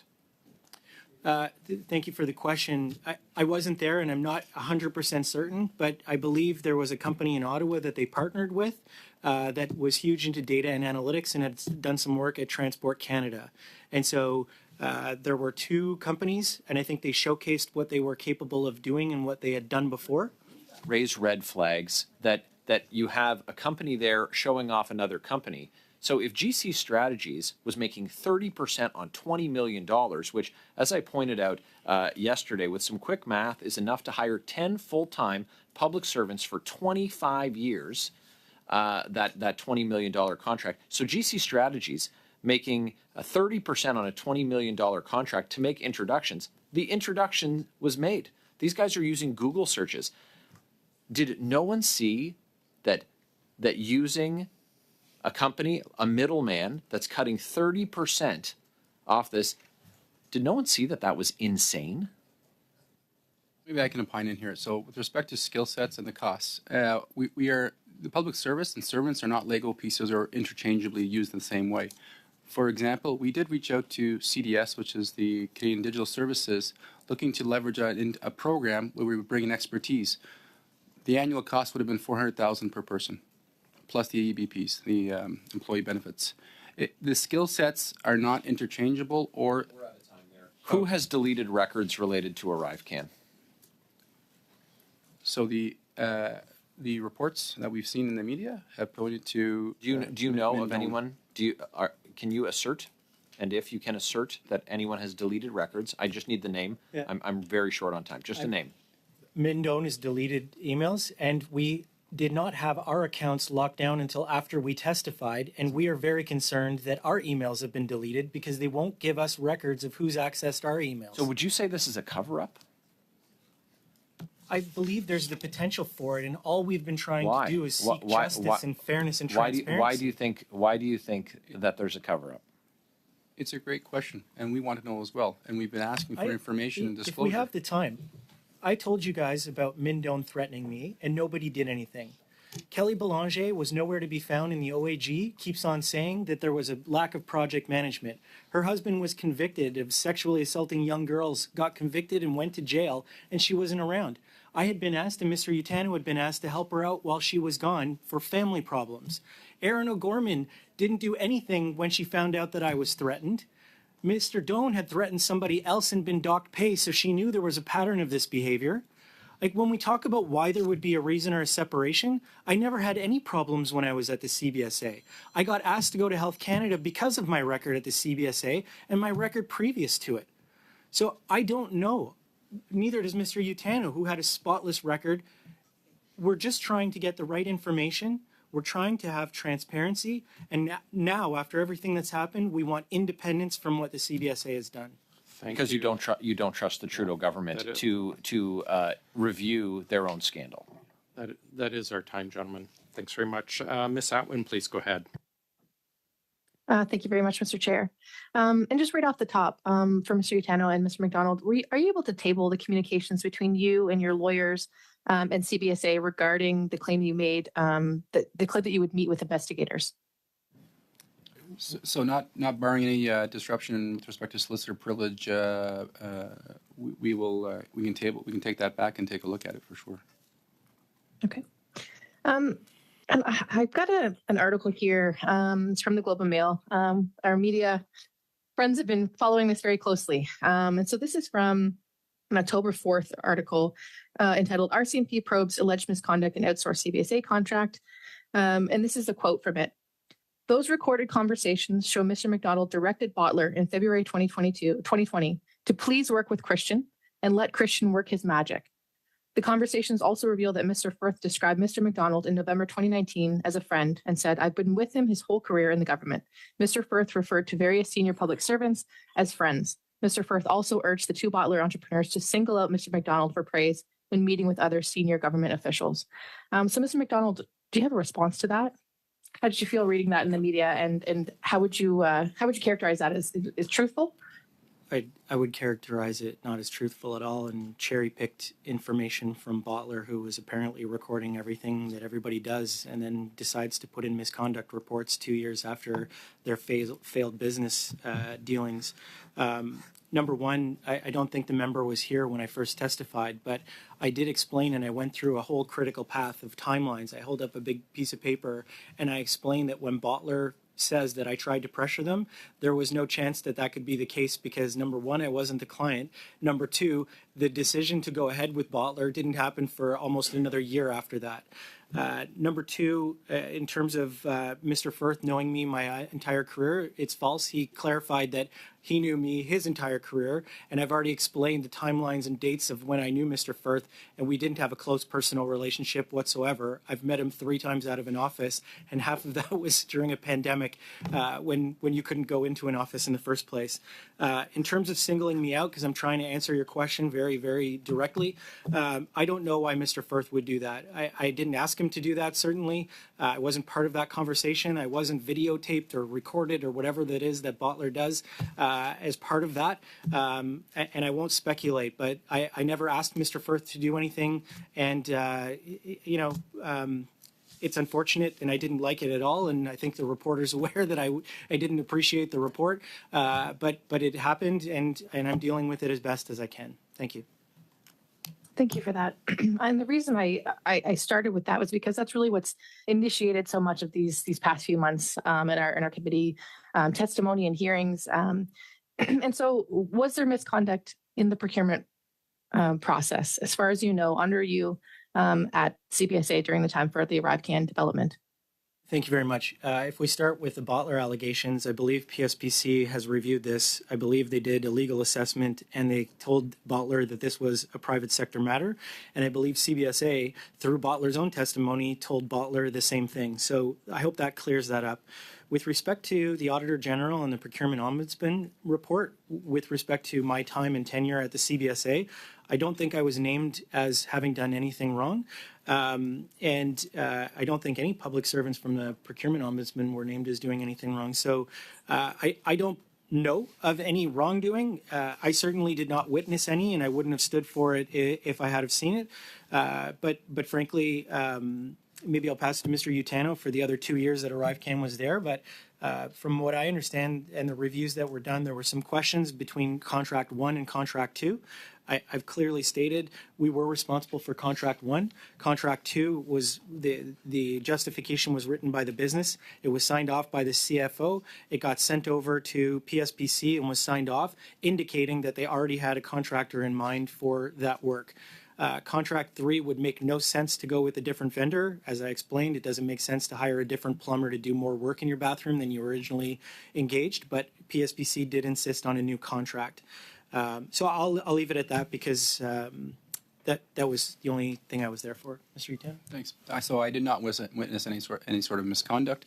I want to make a comment on the bottler, and as I said in my opening statements, what's concerning to me is the ask for a contract services in exchange for a misconduct report, and then an ask for a contract in exchange for participating in an investigation. For me, that's what raises a lot of red flags. As far as authorities, I'll say it again: we were not the contracting authorities, but the technical delivery technical authorities. We also put in place systems and checks and balances. And I want to reiterate, because I heard a comment about a shadow procurement. Let me be very clear. There was no such thing. There was no shadow procurement. It was impossible to actually even create that. You need 6 people to turn the key at the same time for any sort of contract to be let. We had an internal team who was taking in requests. We had CBSA procurement and PSBC as the overall government authority. We also had I don't have evidence for you, but and this was omitted. This is what's concerning me, is that it was the omissions of data and papers that is what's I'm questioning. You'll see that there was monthly, weekly. I have to get you to wrap up, Mr. Utano. Meetings with procurement. Mr. Chair, please. Thank you. Just if the member would permit, there is a distinction that needs to be made between a technical authority and a contracting authority. And when we testified last time, because you brought up the media, I brought this up. The bottler allegations kept on calling us the contracting authorities. We did not have those authorities. We could not sign for contracts, and we could not implement things that had a cost to the government. We could, however, sign for scope. And there's a very big difference, and I think it shows the naivete of the people who made the allegations in the first place and what caused the snowball to roll. Thank you. Thank you very much, Ms. Atwin. Colleagues, as you're aware, we've been letting everyone run a bit long, and that's partly because we've got a long meeting today, and I sense there's a lot of important questions. But we're down to our final 2 rounds, so I have to keep everyone, in order to be done on time, to their exact time. So if you could be aware of that, please. Mr. Garnett, of course, is saying after him, but no. Just be cognizant of your time, please, because we need to stick to it. Mr. Generous, go ahead, please. We've had multiple witnesses reluctant to appear, citing health issues. This is a serious and repeat problem for us as we try to get to the bottom of this scandal. Mr. McDonald, you referenced in passing someone having a fake heart attack, which is quite a serious allegation. I wonder if you'd be willing to flesh that out a little bit. Who did this, when, and for what purpose? Well, the reason why I say that is after Mindone threatened me, I reported his threat to my supervisor, who called over to Ted Gallivan and talked to the executive vice president at the CBSA. I don't know what their discussion entailed. I only know that the feedback that I heard was that it seemed likely, because of behaviors of Mindone, that Mindone would be going on sick leave. Within a week and a half, this is prior to OGGO happening, Mr. Doan went on sick leave. And I got a text message from Kelly Belanger saying, Min is in the hospital having his heart checked. He really wanted me to say thank you for the message that you sent, the one that got me in so much trouble with the reporter because I had sent him notes on what he should say at OGGO. Then miraculously, he comes back to work, moves over to Treasury Board, and gets promoted to the Chief Technology Officer. That certainly couldn't be less of a stressful job than he was in before if he had heart problems. And then we have OGGO coming up again, and I'm under the understanding that Mr. Doan again is now on medical leave and can't participate. So I can tell you that I'm not going to disclose my medical issues, but I got a doctor's note for 7 months from my family doctor who's known me since I was 8 months old.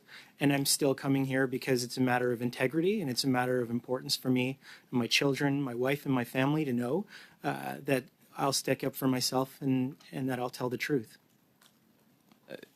Thank you. We'll persist in challenging all aspects of your testimony, but we do appreciate that you are here when others have not chosen to come, and we've had to go to quite lengths to get them to come. You allege that Bottler received a contract in exchange for making certain allegations. Is that correct? Is that what? Yep, go ahead. So just for clarity, we didn't say that. CBSA said that. Okay. You've talked in the context of this situation about Ms. O'Gorman, Mr. Osowski, Mr. Doan, but you've also referenced leadership in a somewhat sort of oblique way. Is the implication that there were higher ups involved in these conversations with Bottler, people at the political level, people at PCO?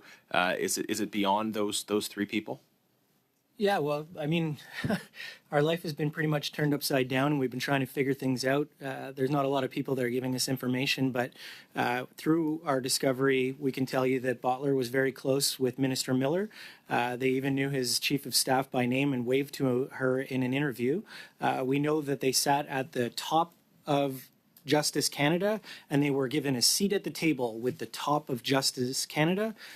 We know that Amir Morajev was in videos with Justin Trudeau, and we know that he was part of speaking engagement on AI that Justin Trudeau was kind of the guest speaker of. So I don't know, from my vantage point, I don't know who my MP's chief of staff is by name, but yeah, when they say leadership, it either means the clerk of the Privy Council or politicians, in my view. Can I add one more thing, sir? Please.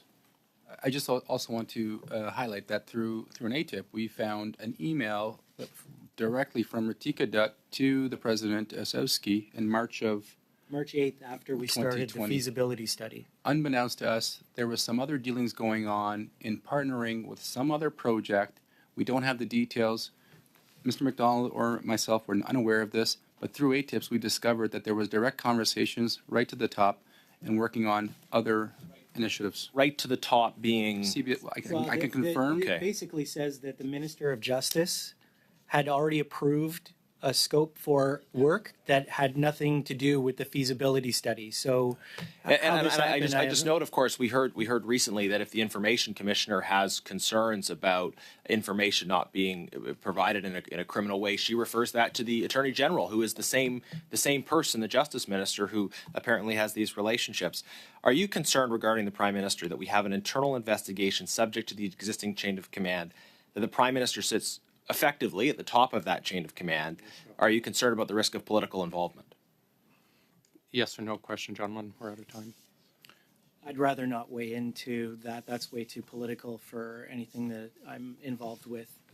I'm concerned that we're not getting a fair fight and that information is being withheld that would allow us to defend ourselves from these egregious allegations. Thank you, gentlemen. Thank you, Mr. Generous. Mr. Baines, please go ahead, sir.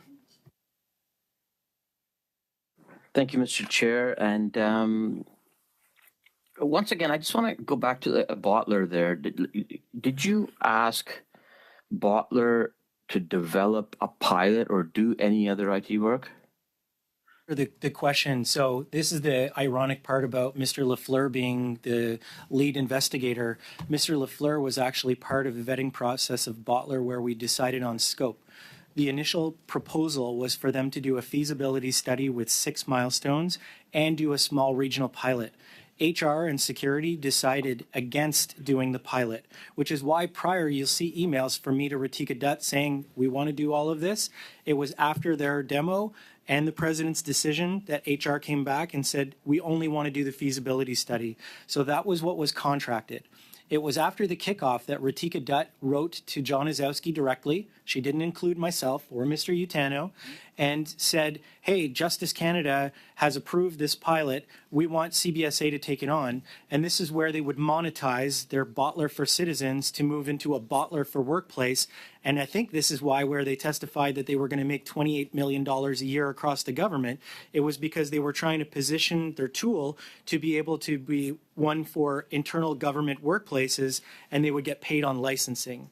And that was in the HR department, CBSA's HR department? She wrote directly to the president of the CBSA, John Izowski, even though he testified that he had no contact with her after the initial presentation. The ATIP doesn't lie. Okay, so they didn't do any work on ArriveCan or... No. So what actual work did they do? That's the funny part. If you look at their complaints and you look at their reporting, they did a lot of work. They were building things, they were building tools, they were doing configuration. They were hired to build 6 documents as part of a feasibility study, and that's it. We never hired them to do anything more. If they engaged President Izowski and had approval from Justice to do some type of public safety pilot or work and configuration, it had nothing to do with the contracting that we had, and we were not aware of it whatsoever. Which is why we're under the impression they didn't do any work, they didn't get paid out. Mm-hmm. That was previous testimony. So, considering all the relationships you indicated there that they have, that they didn't end up with anything, did they? Well, our understanding is that they got paid for 2 of the 6 milestones, but frankly, they testified here that they didn't know who Dalian and Craddox are, but they used Dalian and Craddox to obtain a line of credit so that they could build stuff. But the building wasn't part of the pilot, it wasn't part of the feasibility study. So this is where Antonio and I are completely confused as to where Bottler got direction from, who they were working with, because it certainly wasn't us. The scope from us was a feasibility study. And if I can just add, and I don't have evidence, but I think there was an assumption from Bottler AI that Mr. McDonald and I were aware of this other initiative that was going on, but we were not. It was unbeknownst to us. We were not part of those email chains. And so when HR, Human Resources, asked us to stop, I'm calling it Project 1, the feasibility study. They are the client. We stopped it. But what happened, I think, inadvertently,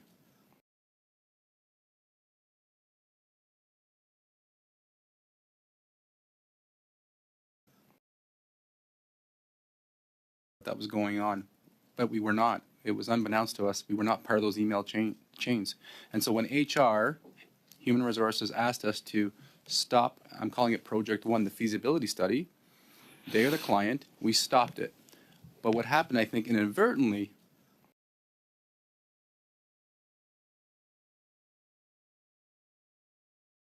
Part of the feasibility study. So this is where Antonio and I are completely confused as to where Bottler got direction from, who they were working with, because it certainly wasn't us. The scope from us was a feasibility study. and if I can just add, and I don't have evidence, but I think there was an assumption from Bottler AI that Mr. McDonald and I were aware of this other initiative that was going on, but we were not. It was unbeknownst to us. We were not part of those email chains.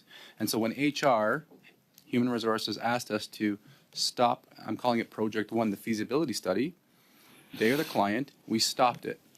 But what happened, I think, inadvertently,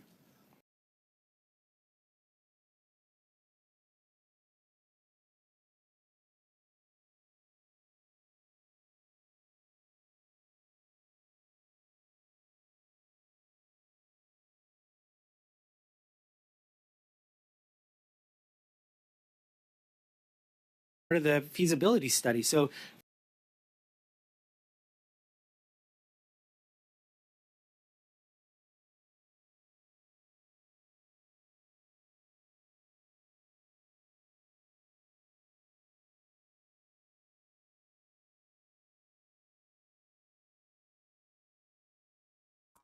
I'm not sure what's happening right now, folks. It looks like the House of Commons feed is something's going on with it.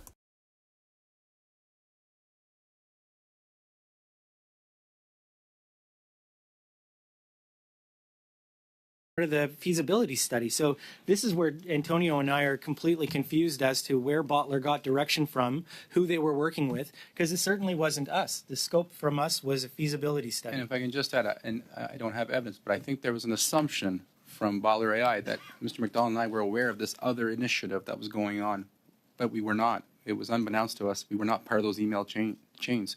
And so when HR, Human Resources, asked us to stop, I'm calling it Project One, the feasibility study, they are the client, we stopped it. But what happened, I think, inadvertently,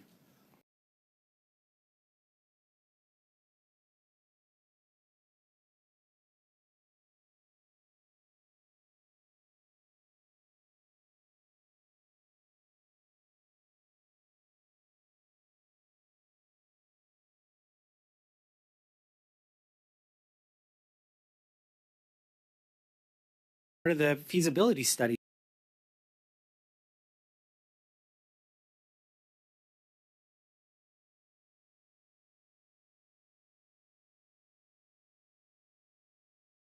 The feasibility study. So this is where Antonio and I are completely confused as to where Bottler got direction from, who they were working with, because it certainly wasn't us. The scope from us was a feasibility study. and if I can just add, and I don't have evidence, but I think there was an assumption from Baller AI that Mr. McDonald and I were aware of this other initiative that was going on, but we were not. It was unbeknownst to us. We were not part of those email chains.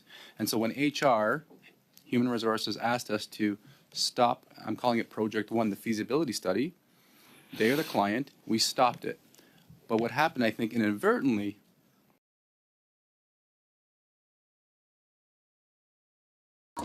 Yeah, it's not lag, folks. I don't know what's going on. There's no more feed. There's just nothing coming through.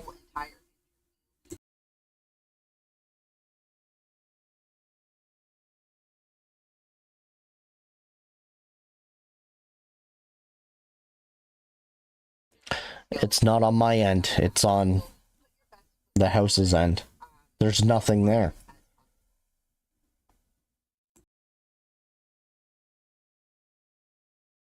For the feasibility study. So this All is I where could think Antonio is that and I maybe are they completely lost. confused as to where Bottler got direction from, who they were working with, because it certainly wasn't us. The scope from us was a feasibility study. and if I can just add, and I don't have evidence, but I think there was an assumption from Baller AI that Mr. McDonald and I were aware of this other initiative that was going on, but we were not. It was unbeknownst to us. We were not part of those email chains. And so when HR, Human Resources, asked us to stop, I'm calling it Project One, the feasibility study, they are the client, we stopped it. But what happened, I think, inadvertently,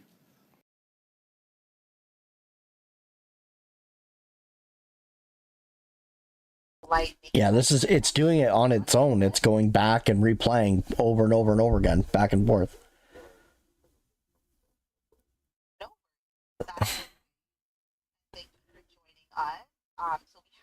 I don't know what's going on. Maybe they lost power or something. I don't know.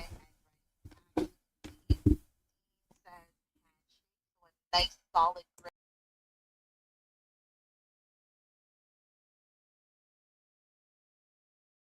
For the feasibility study. So this is where Antonio.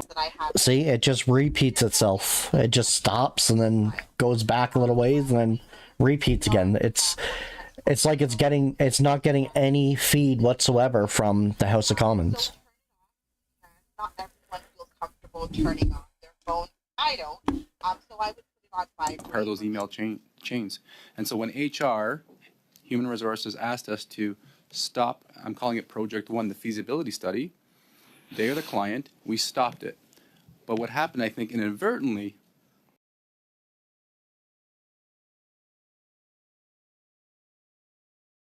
For the feasibility.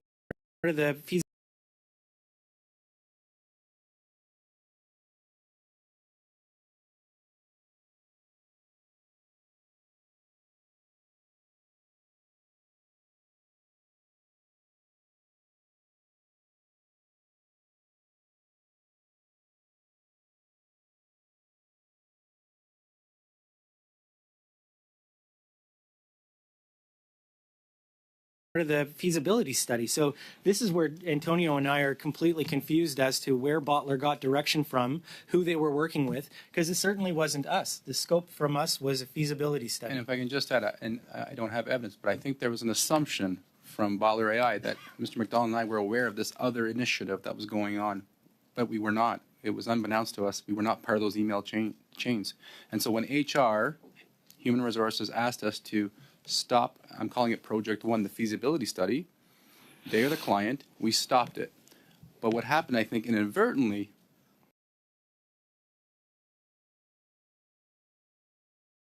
Yeah, it's no matter which way I do it, there's no feed.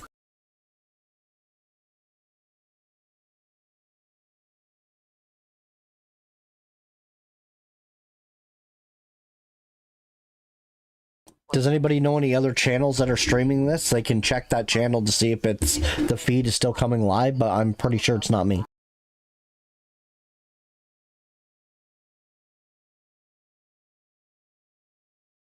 Of the feasibility study. So this is where Antonio and I are completely confused as to where Bottler got direction from, who they were working with, because it certainly wasn't us. The scope from us was a feasibility study. and if I can just add, and I don't have evidence, but I think there was an assumption from Bottler AI that Mr. McDonald and I were aware of this other initiative that was going on, but we were not. It was unbeknownst to us. We were not part of those email chains.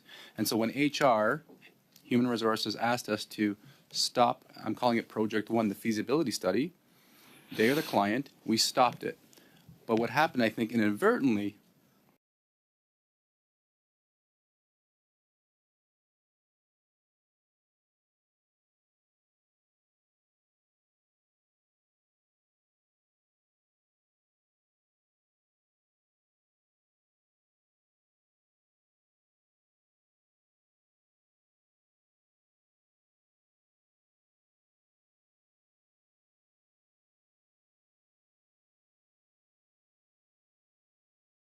Of the feasibility study. So this is where Antonio and I are completely confused as to where Bottler got direction from, who they were working with, because it certainly wasn't us. The scope from us was a feasibility study. and if I can just add, and I don't have evidence, but I think there was an assumption from Bottler AI that Mr. McDonald and I were aware of this other initiative that was going on, but we were not. It was unbeknownst to us. We were not part of those email chains.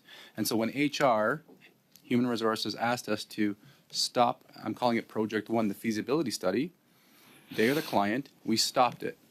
But what happened, I think, inadvertently, is that we caused issues with this other project that we were not aware of. Explains why I think Bottler is so angry. Okay, and you feel they've misled the committee? 100%. Yes. Yes.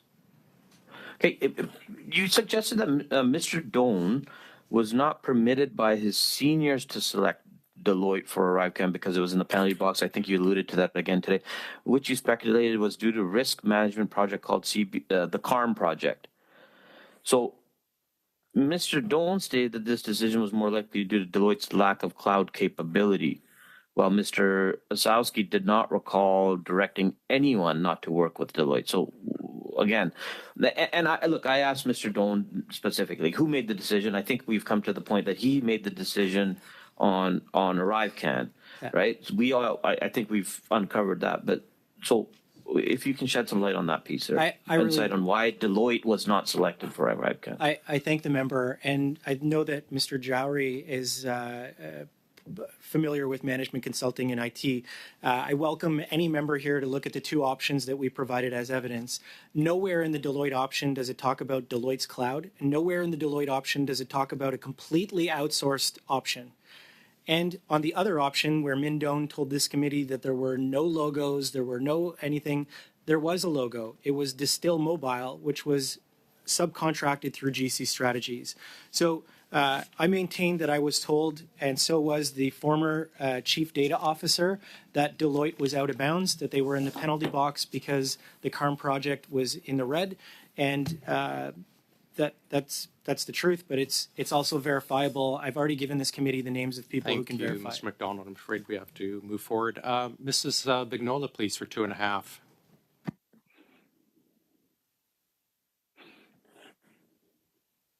Donc, merci.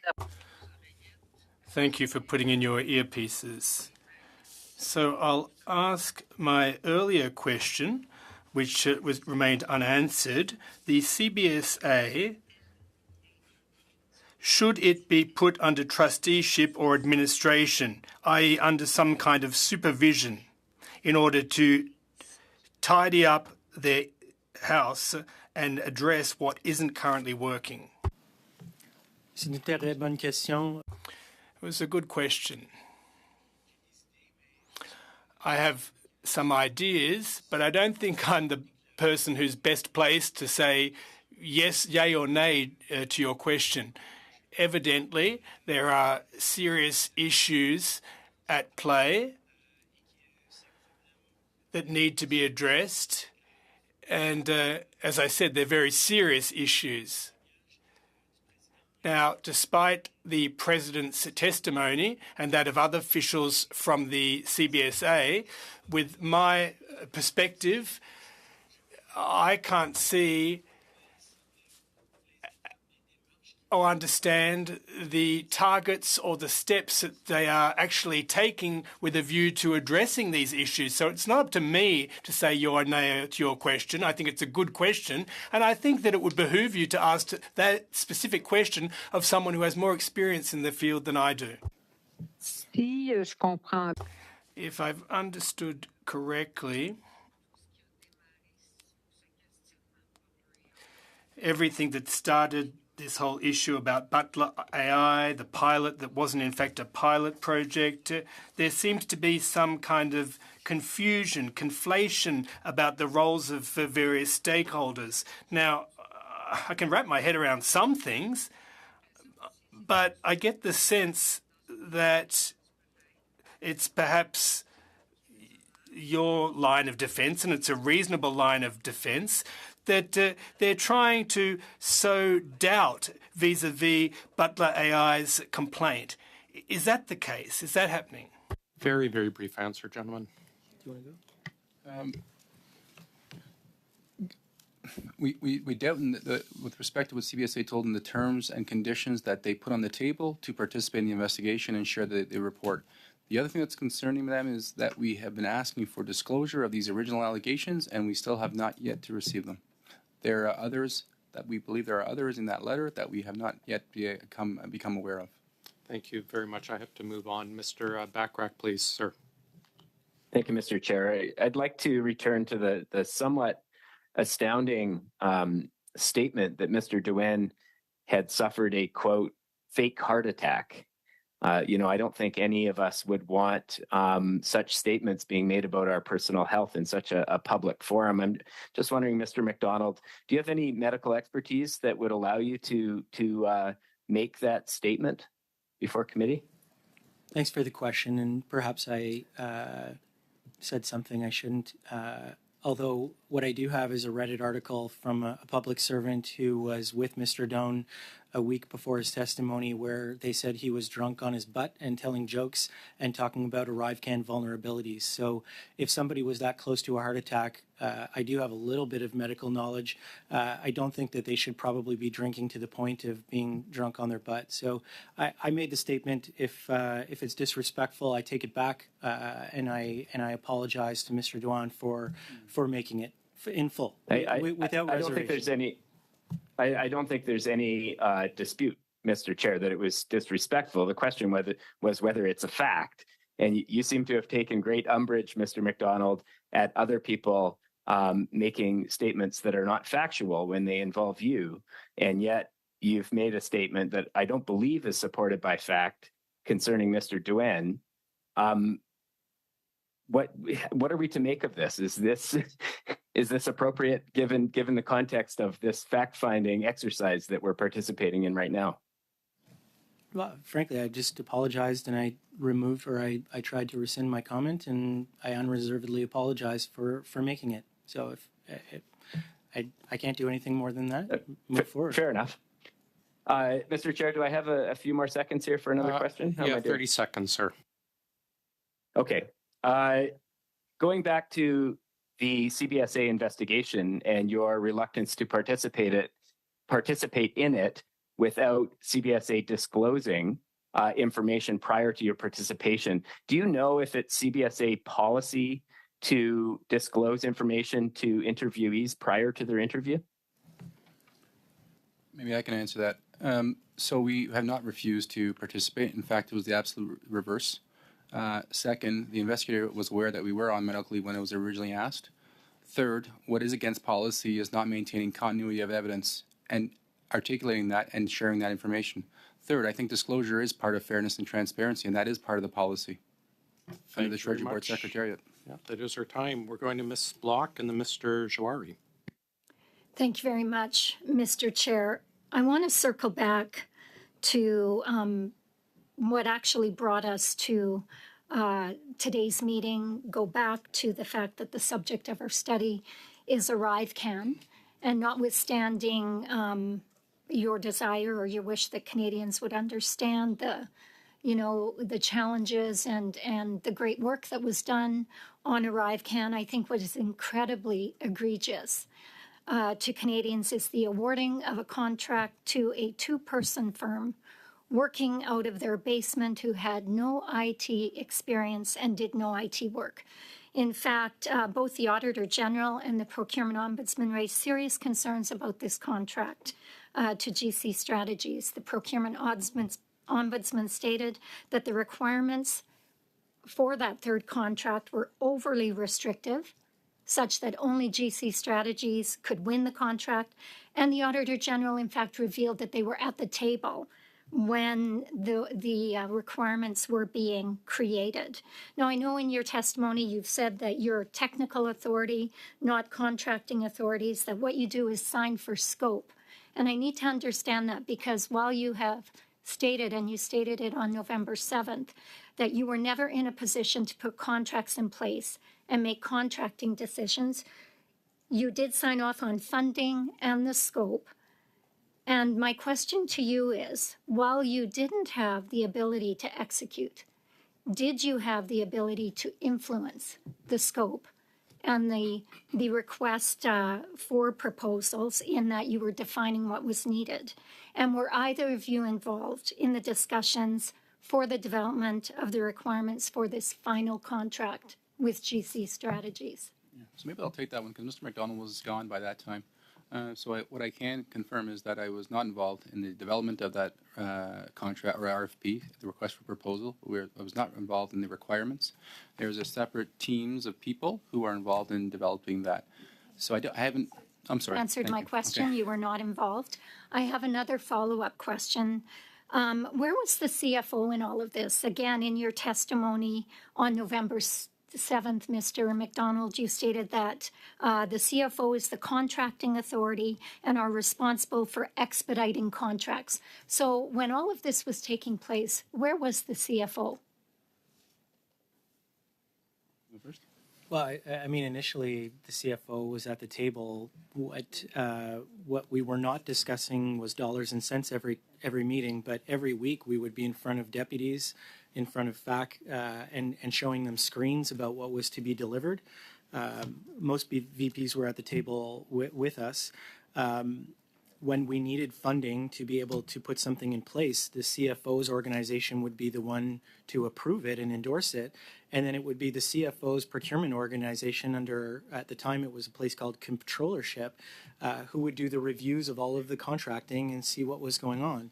So at the EC table, which is the president and the VPs, there are at a minimum quarterly reviews of expenditures and forecasts and everything that's going on. So it'd be more appropriate to ask the CFO and his team, frankly. I mean, he's got a large team that support him, what was going on and where they were. But certainly they were aware that we were putting in place contracts. He was the one that sent the NSC over to PSPC. And certainly as we are expending funds, we continued the financial cycle. I reported when I left, I knew it was $6.3 million because I was tracking all of my expenditures. So those were all going to the CFO's organization to be rolled up in aggregate as part of the agency's overall financial position. Can I add something to that? Sure. I don't want to leave the committee with the sense that there was no discussions or governance. There was. The reason why we were working 12 to 16-hour days was that there was ongoing meetings throughout every day, 3, 4, 5 times a week, usually 3 to 4 times a day. Everything from low-level technical to working with PHAC and their seniors and our seniors. There was so much going on, and it was a busy time. I just want to make it clear, everybody was aware of what was happening. Decisions were being made at the most senior levels, and they were aware of the costing. And yet the Auditor General found that there was glaring mismanagement, a waste of taxpayers' dollars, and not enough evidence to be able to determine the cost of ArriveCan. Thank you. Thanks very much, Mr. Jory. Please go ahead, sir. Thank you, Mr. Chair. Mr. McDonald, am I right to understand in one of your responses you talked about the fact that the Prime Minister in his response in an interview implicated you, Mr. Utano, and passed a judgment on an ongoing investigation? Did I understand that correctly? That's it. So we can go back to the opening comments, but Prime Minister opining in on this, it felt like it was, yes, directed at us. Okay, so let me read what I have been able to secure in the last hour. And I quote, Prime Minister Justin Trudeau said Tuesday, it's obvious contracting rules were not followed during the development of the controversial ArriveCan app. The Prime Minister called the application controversial and has said the rules were not followed. And that is something that's directly out of the AG's report. And in no ways it implicates you or Mr. Utano. Trudeau said that while the app was developed at the beginning of the COVID-19 pandemic, such projects still need to follow rules, even in difficult times. And this is exactly following what AG report also highlighted, and no way implicates you or Mr. McDonald.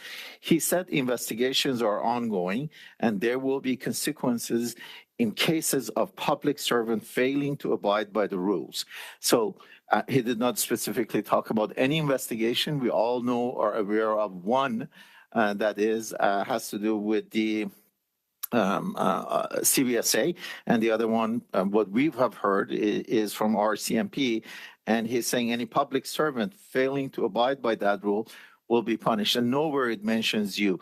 What led you to believe that any of those three statements, which is basically on media available, is in any way implicating you or Mr. McDonald? So I'll go first. The PSFs were shared with the OEG. The PSFs are based on allegations, unfounded, untested, without context, and even say no evidence. So what's leading me to Prime Minister say never referred to anything of those. So why would you felt that it was the done? reason why, sir, if you watch the video, the question came based upon two public servants being suspended.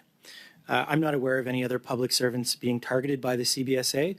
I'm not aware of the CBSA or the OAG or any other member of PSBC. Actually, I think PSBC answered at public accounts this week that nobody has gotten in any trouble for anything that's happened. So I don't think I don't think it's a stretch to think that the Prime Minister was referring to us when the question and the genesis of it came down to the fact that there were two public servants that had been suspended from their job.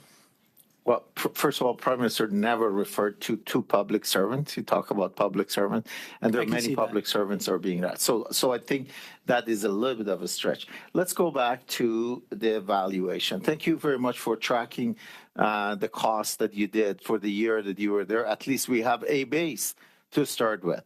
Auditor General also said that this application could have cost as much as about $60 million. We also heard that the processing of paper application or paper process would have been around $3. At 40 million transaction at $3, it's about $120 million.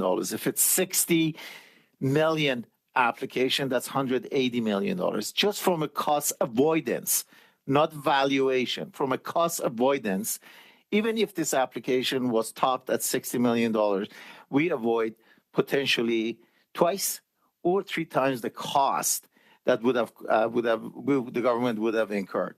So if we look at from a cost avoidance, there was some value.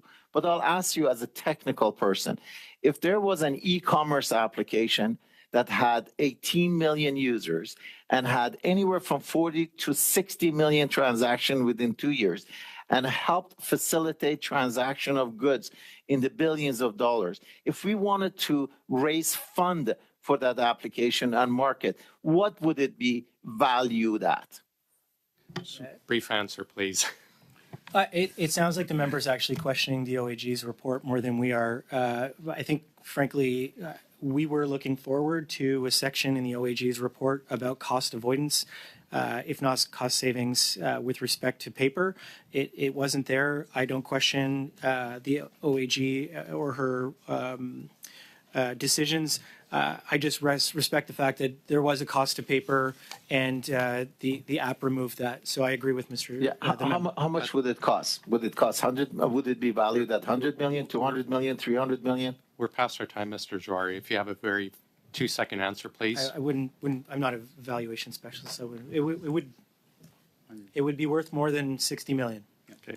Thanks very much. We'll now go to our final round. Mr. Brock, please, for 5. Thanks, Chair. In her report, the Auditor General states as follows: the CBSA's documentation, financial records, and controls were so poor that they were unable to determine the precise cost of the ArriveCan application. She further stated and opined that in her multiple decades of service to this country, in the role of the AG, as well as her audit work, she has never seen such worse record keeping in her life. That was attributable to the CBSA. Were the two of you responsible for poor record keeping, yes or no? We did not have information management responsibilities, especially with respect to project management. Thank you. And Mr. Utano? No, we were not responsible for Thank overall you. financial. We all know Mr. Mindone, the Vice President, is alleged to have miraculously have 4 years worth of relevant emails that have disappeared, either by corruption or by intentional deletion. Approximately 4 years worth of emails. There has been some suggestion that represents roughly 1,700 emails. Is that figure accurate, or is it much higher? The figure would be much higher, be in the tens of thousands. Tens of thousands. Do you believe, sir, that there is an effort by political officials and senior management at CBSA and other departments to destroy incriminatory and problematic documents related to ArriveCan? Yes or no?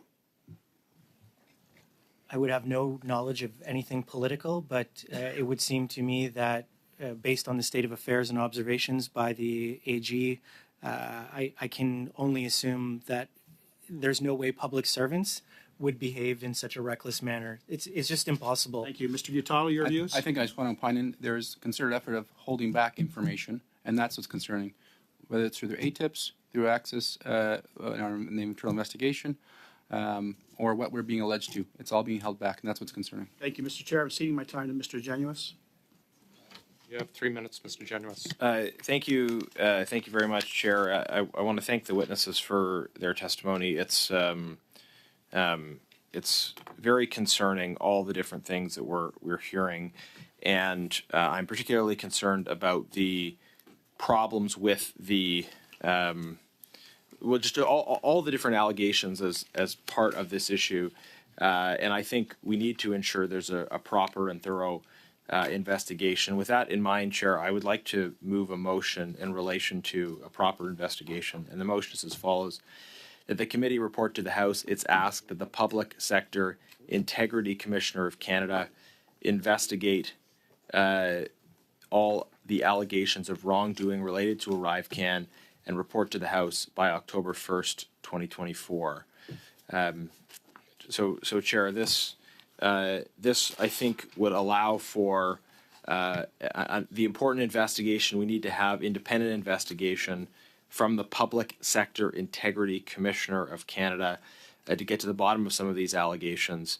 And this would be an investigation by an officer of Parliament that is not at risk of interference, that is not subject to the internal chain of command. So I hope that there would be support of the committee for this very simple proposal to ask the Public Sector Integrity Commissioner of Canada to investigate these allegations. Thank you. Thank you, Mr. Genuis. I understand the clerk has it, and he's sending it out to everyone right now. So you'll have it. I'll start a speaking list.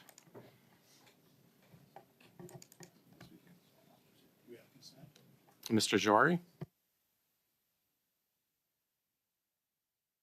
Thank you, Mr. Chair.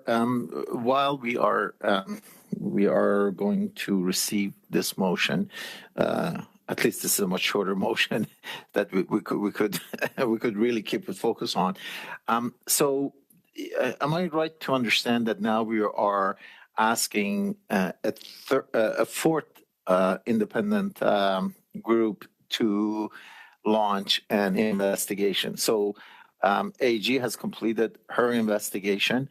It seemed there was a motion for us to go back and expand or launch another investigation much broader than that. I don't know where that's gone.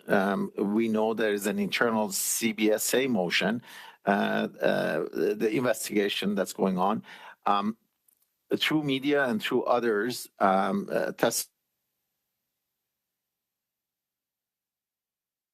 we are led to believe that the open who the participants are now, we are asking for a fourth investigation to be launched.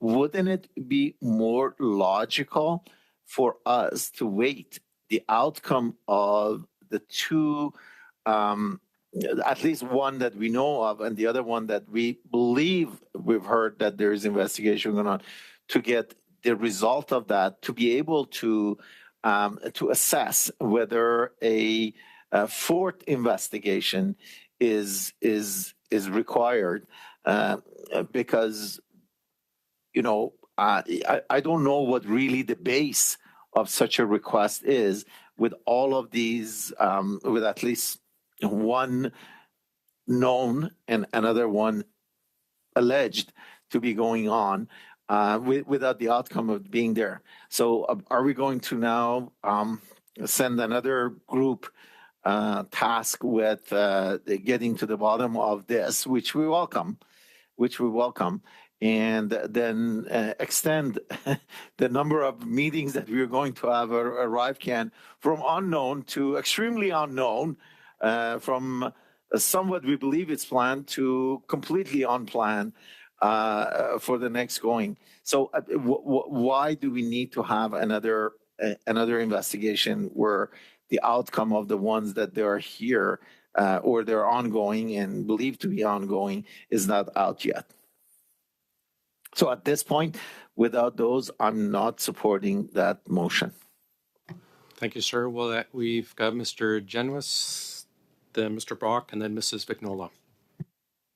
Thank you, Chair. I'm sorry to see that this may not be as simple as I thought it would be, but let me state, I think what all members know, which is that there are different officers of Parliament, different organizations with very different mandates. So obviously we have the RCMP looking into criminal activity, allegations of criminal activity that I suspect we will hear from at some point.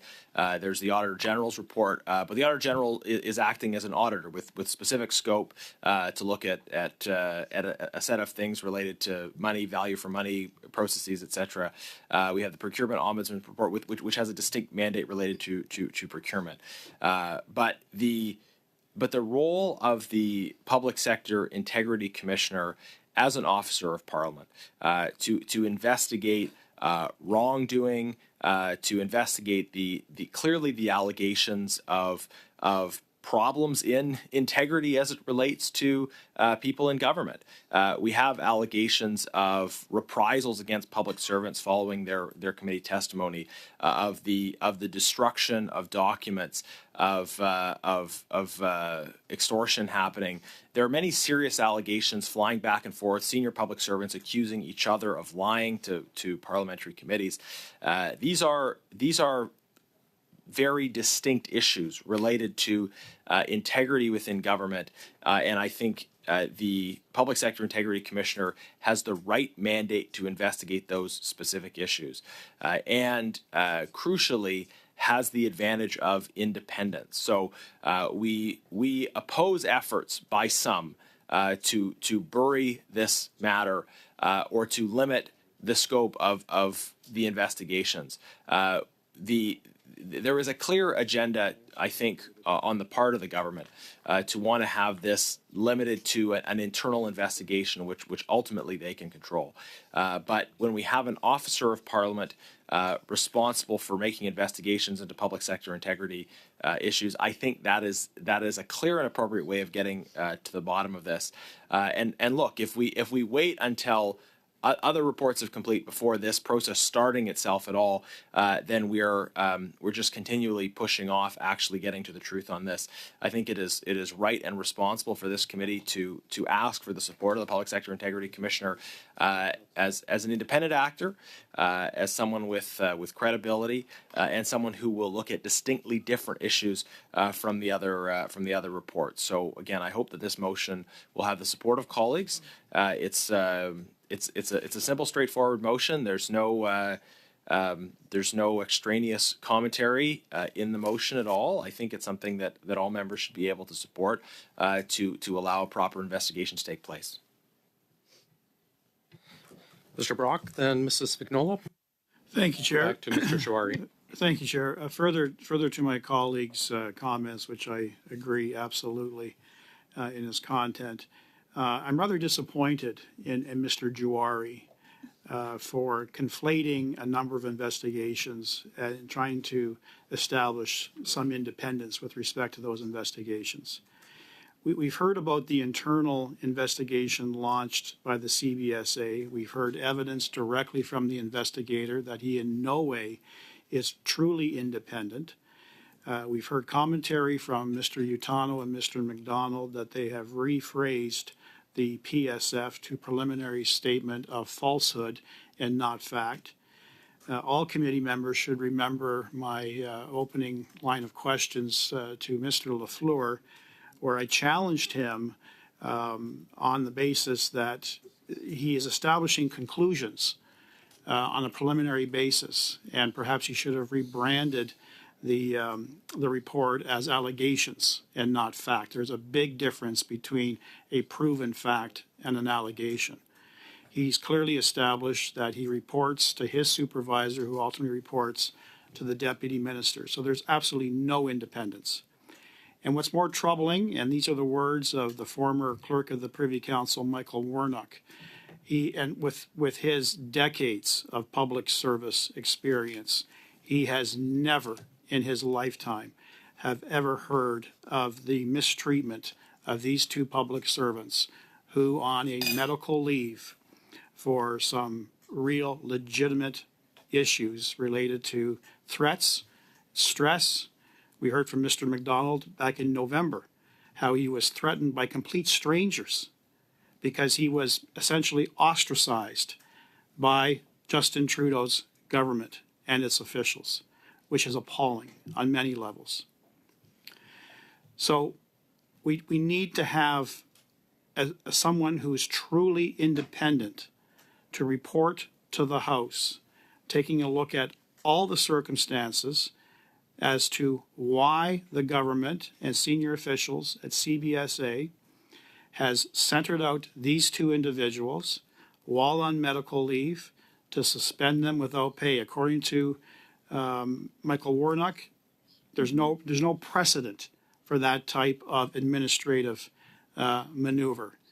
And with the evidence that we have heard at this committee, it's abundantly clear that they are being scapegoated, that there are a number of people, senior members of the CBSA, and now potential ties to ministers. We've heard earlier this week that all the DMs were reporting to their minister throughout the implementation of the ArriveCan, and also to the clerk of the Privy Council, who is the ministry of the Prime Minister. So indeed, there is political interference and manipulation in this process that needs to be fully vetted. And if my colleague, Mr. Juari, truly lived up to the mantra that Justin Trudeau pronounced during the 2015 election, that this would be an open government, it would be a transparent government, it would be an accountable government. If he truly believed in those values, he would seek a completely independent investigation. So I will definitely be supporting this motion. Thank you. Thank you, Mr. Brock. Mrs. Vignola, please. Merci beaucoup, Monsieur le Président. Thank you very much, Mr. Chairperson. Now, I understand the questions being posed by my colleague, Mr. Jahari, regarding the quantity of investigations that are currently underway. However, this particular investigation doesn't have to do with ArriveCan specifically. It is to get to the bottom of things and to know what retaliation was levelled, and if indeed there was retaliation against officials and public servants after they appeared before this committee. That strikes me as quite reasonable. It's normal. We've just enacted legislation to protect whistleblowers, and yet, well, it's time to walk the talk, isn't it? Put our money where our mouth is. So if we are dealing with whistleblowers, then we need to protect them. And this investigation, in my humble opinion, is absolutely crucial to ensure that those individuals who must be protected are protected, that they aren't threatened in any way whatsoever. As we've seen in the case of Mr. Sabaran,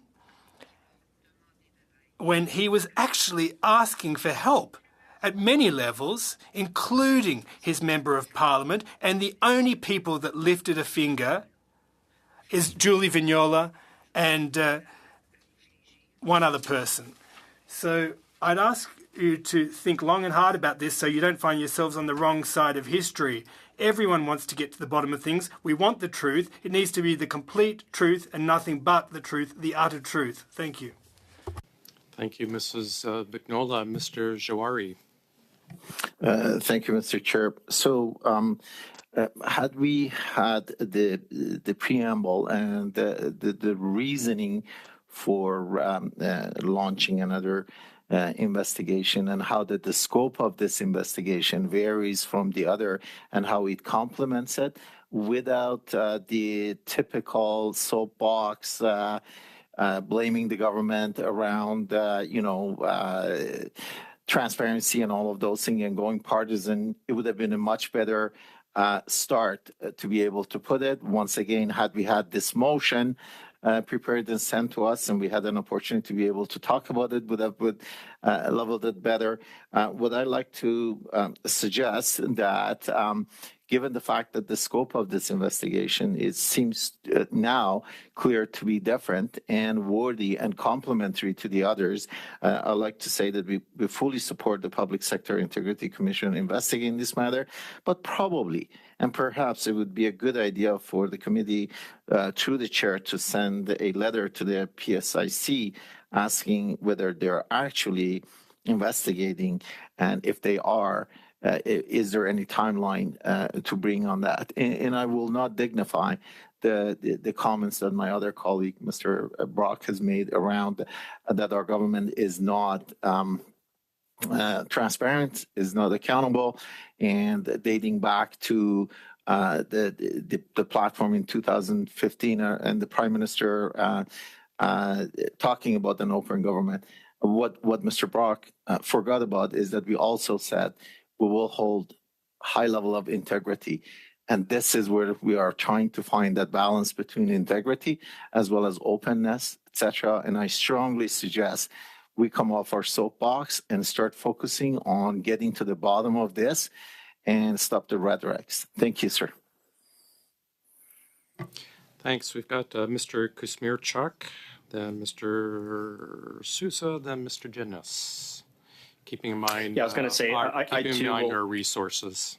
Yes, I will make this very quick. I too support the motion to ask the Public Sector Integrity Commissioner if they are conducting an investigation already. I support them getting involved for some of the reasons that were already spelled out. There absolutely seems to be a conflict, counter accusations between public sector employees. This almost feels like a street fight between public servants. And we also heard testimony as well too from one of those that they felt that they didn't receive some of the protections that they believe that they required for sharing their information and testimony. And so I do feel that that it is right to bring into this discussion and investigation the Public Sector Integrity Commissioner. I do, however, agree with what my colleague had said on two things. One is that I do think that there is a step before to ask whether an investigation is already being conducted. And the reason I ask that is because we have to be careful about those are independent bodies. They are independent actors, the commissioner. They're independent of any political pressure. And so I want to make sure that we're careful of that in terms of being seen as influencing them in any way. So I do think it'd be proper to ask whether they are already conducting an investigation. They may actually have information to bring to light that's important. But then the other thing I just wanted to emphasize, and again, I've been saying this for the last number of weeks, really appreciate it if the members around our table would cool the rhetoric, the political sort of mudslinging and basically preening for the cameras just to get clips so that we can stick to the facts. This issue is too important. This issue is too important. The integrity of the procurement process, but also the confidence in our public service and public sector is important. And I would just ask my colleagues around the table to cool it with the rhetoric and the mudslinging. Thank you very much. Thank you. It's Mr. Sousa, then Mr. Genuis, and then Mr. Backrack, I see. Thank you, Chair. And I want to reiterate the Public Sector Integrity Commissioner, even by its name, is all about maintaining integrity. And certainly it's not up to public officials to direct these independent bodies to do their job. They've already identified that they have the independence to do so in order to maintain integrity. And I mean, we've heard from the Auditor General, the Ombudsman, the Information Commissioner, all of whom have a duty and a responsibility, and they take great pride in ensuring that they're not interfered in regards to the work they do. So let's maintain that integrity, as we should be maintaining that integrity throughout these committee hearings. Even today's overall discussions have an impact on this very issue to maintain integrity in the investigation by sharing information and so forth that were confidential in the first place. So I want to reiterate that I think our first step is to ask the Public Sector Integrity Commissioner if, in fact, it may be already investigating. If that's the case, let's find out before we proceed to make a motion. To direct them, that should be. Thanks, Mr. Sousa. Mr. Genuis, and then Mr. Taylor. Thank you, Mr. Chair. Just briefly, it seems that members of the government would prefer if the official opposition took a more tender approach in our discharge of our functions. That's something that we'll discuss among ourselves and report back regarding our conclusions. But unless I've misunderstood, it seems like there's agreement on the proposal I put forward. So we're ready to proceed in due course. Mr. Backrack, sir. Thank you, Mr. Chair. I also agree that having the Public Sector Integrity Commissioner conduct an independent investigation is well warranted based on what the committee's heard to date. I don't believe it's necessary for the committee to first ask the Commissioner if an investigation is already underway. And I don't believe that passing this motion would in any way compromise the independence of an investigation, nor would it interfere with the fact that an investigation may have already begun. An investigation by the Commissioner, I believe, would be substantively different from the inquiries that have already taken place.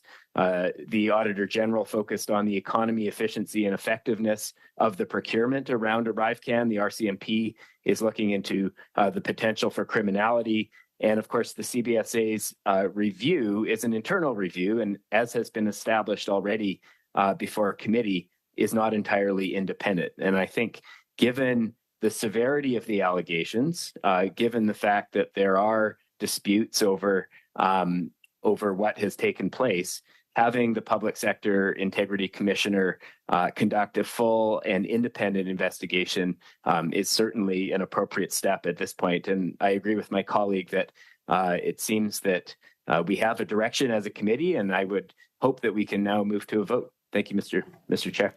Thanks, Mr. Backrack. I was just going to suggest that we do seem to have the support of the Bloc, the NDP, the Conservatives, and general agreement from the government side. Are we able to agree to move on to this? To move forward with this? Mr. Sousa, you have your hands up? Perfect. So I do. Yeah, are you in agreement with everyone else? You're the only one not. Are you intending to speak on this, Mr. Sousa? Sorry. And I know it's tough because it's virtual. Yeah, I did. I wanted to provide one more opportunity to provide a written submission to the Integrity Commissioner to ask if the matter, if it is being investigated, and whether the matter is within her jurisdiction, and whether such an investigation can be undertaken without compromising the ongoing investigation of CBSA and RCMP. I know what we're saying. I know the concerns. We want it, but at the same time, I want to make certain that we protect the ongoing investigations that are underway. I think we should hear from the Integrity Commissioner to reaffirm that and put it in the motion so that, yeah, okay, let's ask because we want to see it, but let's make certain that we protect the integrity of all of these investigations. I would like to put that into the motion if it's possible and agree to it. I don't think it hampers the motion. All it does is reaffirm that this will not compromise the integrity of ongoing investigations, in the opinion of the Public Security Commissioner. Thanks, Mr. Sousa. Can we move to a vote, colleagues? Yes. Mr. Kuzmierczak? Yeah, I actually, I think we're almost ready to vote, and I definitely call for a recorded vote on this. I think that's important, but I just wanted to ask, Mr. Sousa brings an interesting point forward, which is to actually bring the Public Sector Integrity Commissioner here to committee, so that we can have a conversation about this potential investigation if this falls within her purview, and so. Maybe ask questions about her work and the process. I don't think that's a bad idea. I think we can do both of those things at once, but we would like a recorded vote on this. But I'd love to hear what other members of the committee feel about the testimony, bringing as a witness. I think we'd be happy to call her as a witness. We can do both, call the vote, and then we can prioritize. We've got couple open days coming up, but we certainly invite her. It'd be wonderful to have her in, period, if that's the will of the committee. Perfect. I will take that as I'll find time to invite her. Can we go to a recorded vote? Perfect, sir. Mr. Jarori. Yes. Ms. Hutwin. In favor. Mr. Baines. Yes. Mr. Kowarczyk. Strongly, yes. Mr. Sousa.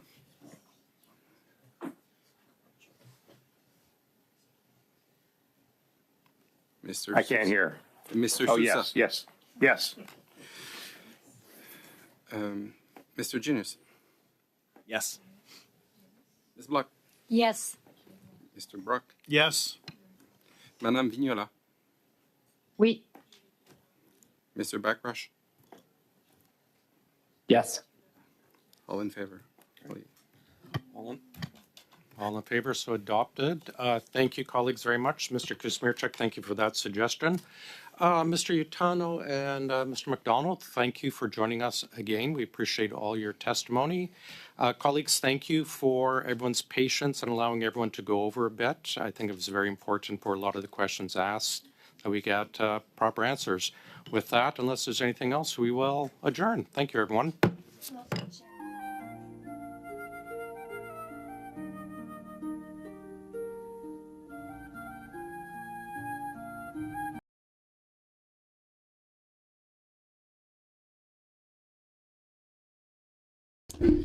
All right, everybody, that's it. For those of you that are new, please like and subscribe, and we'll see you later.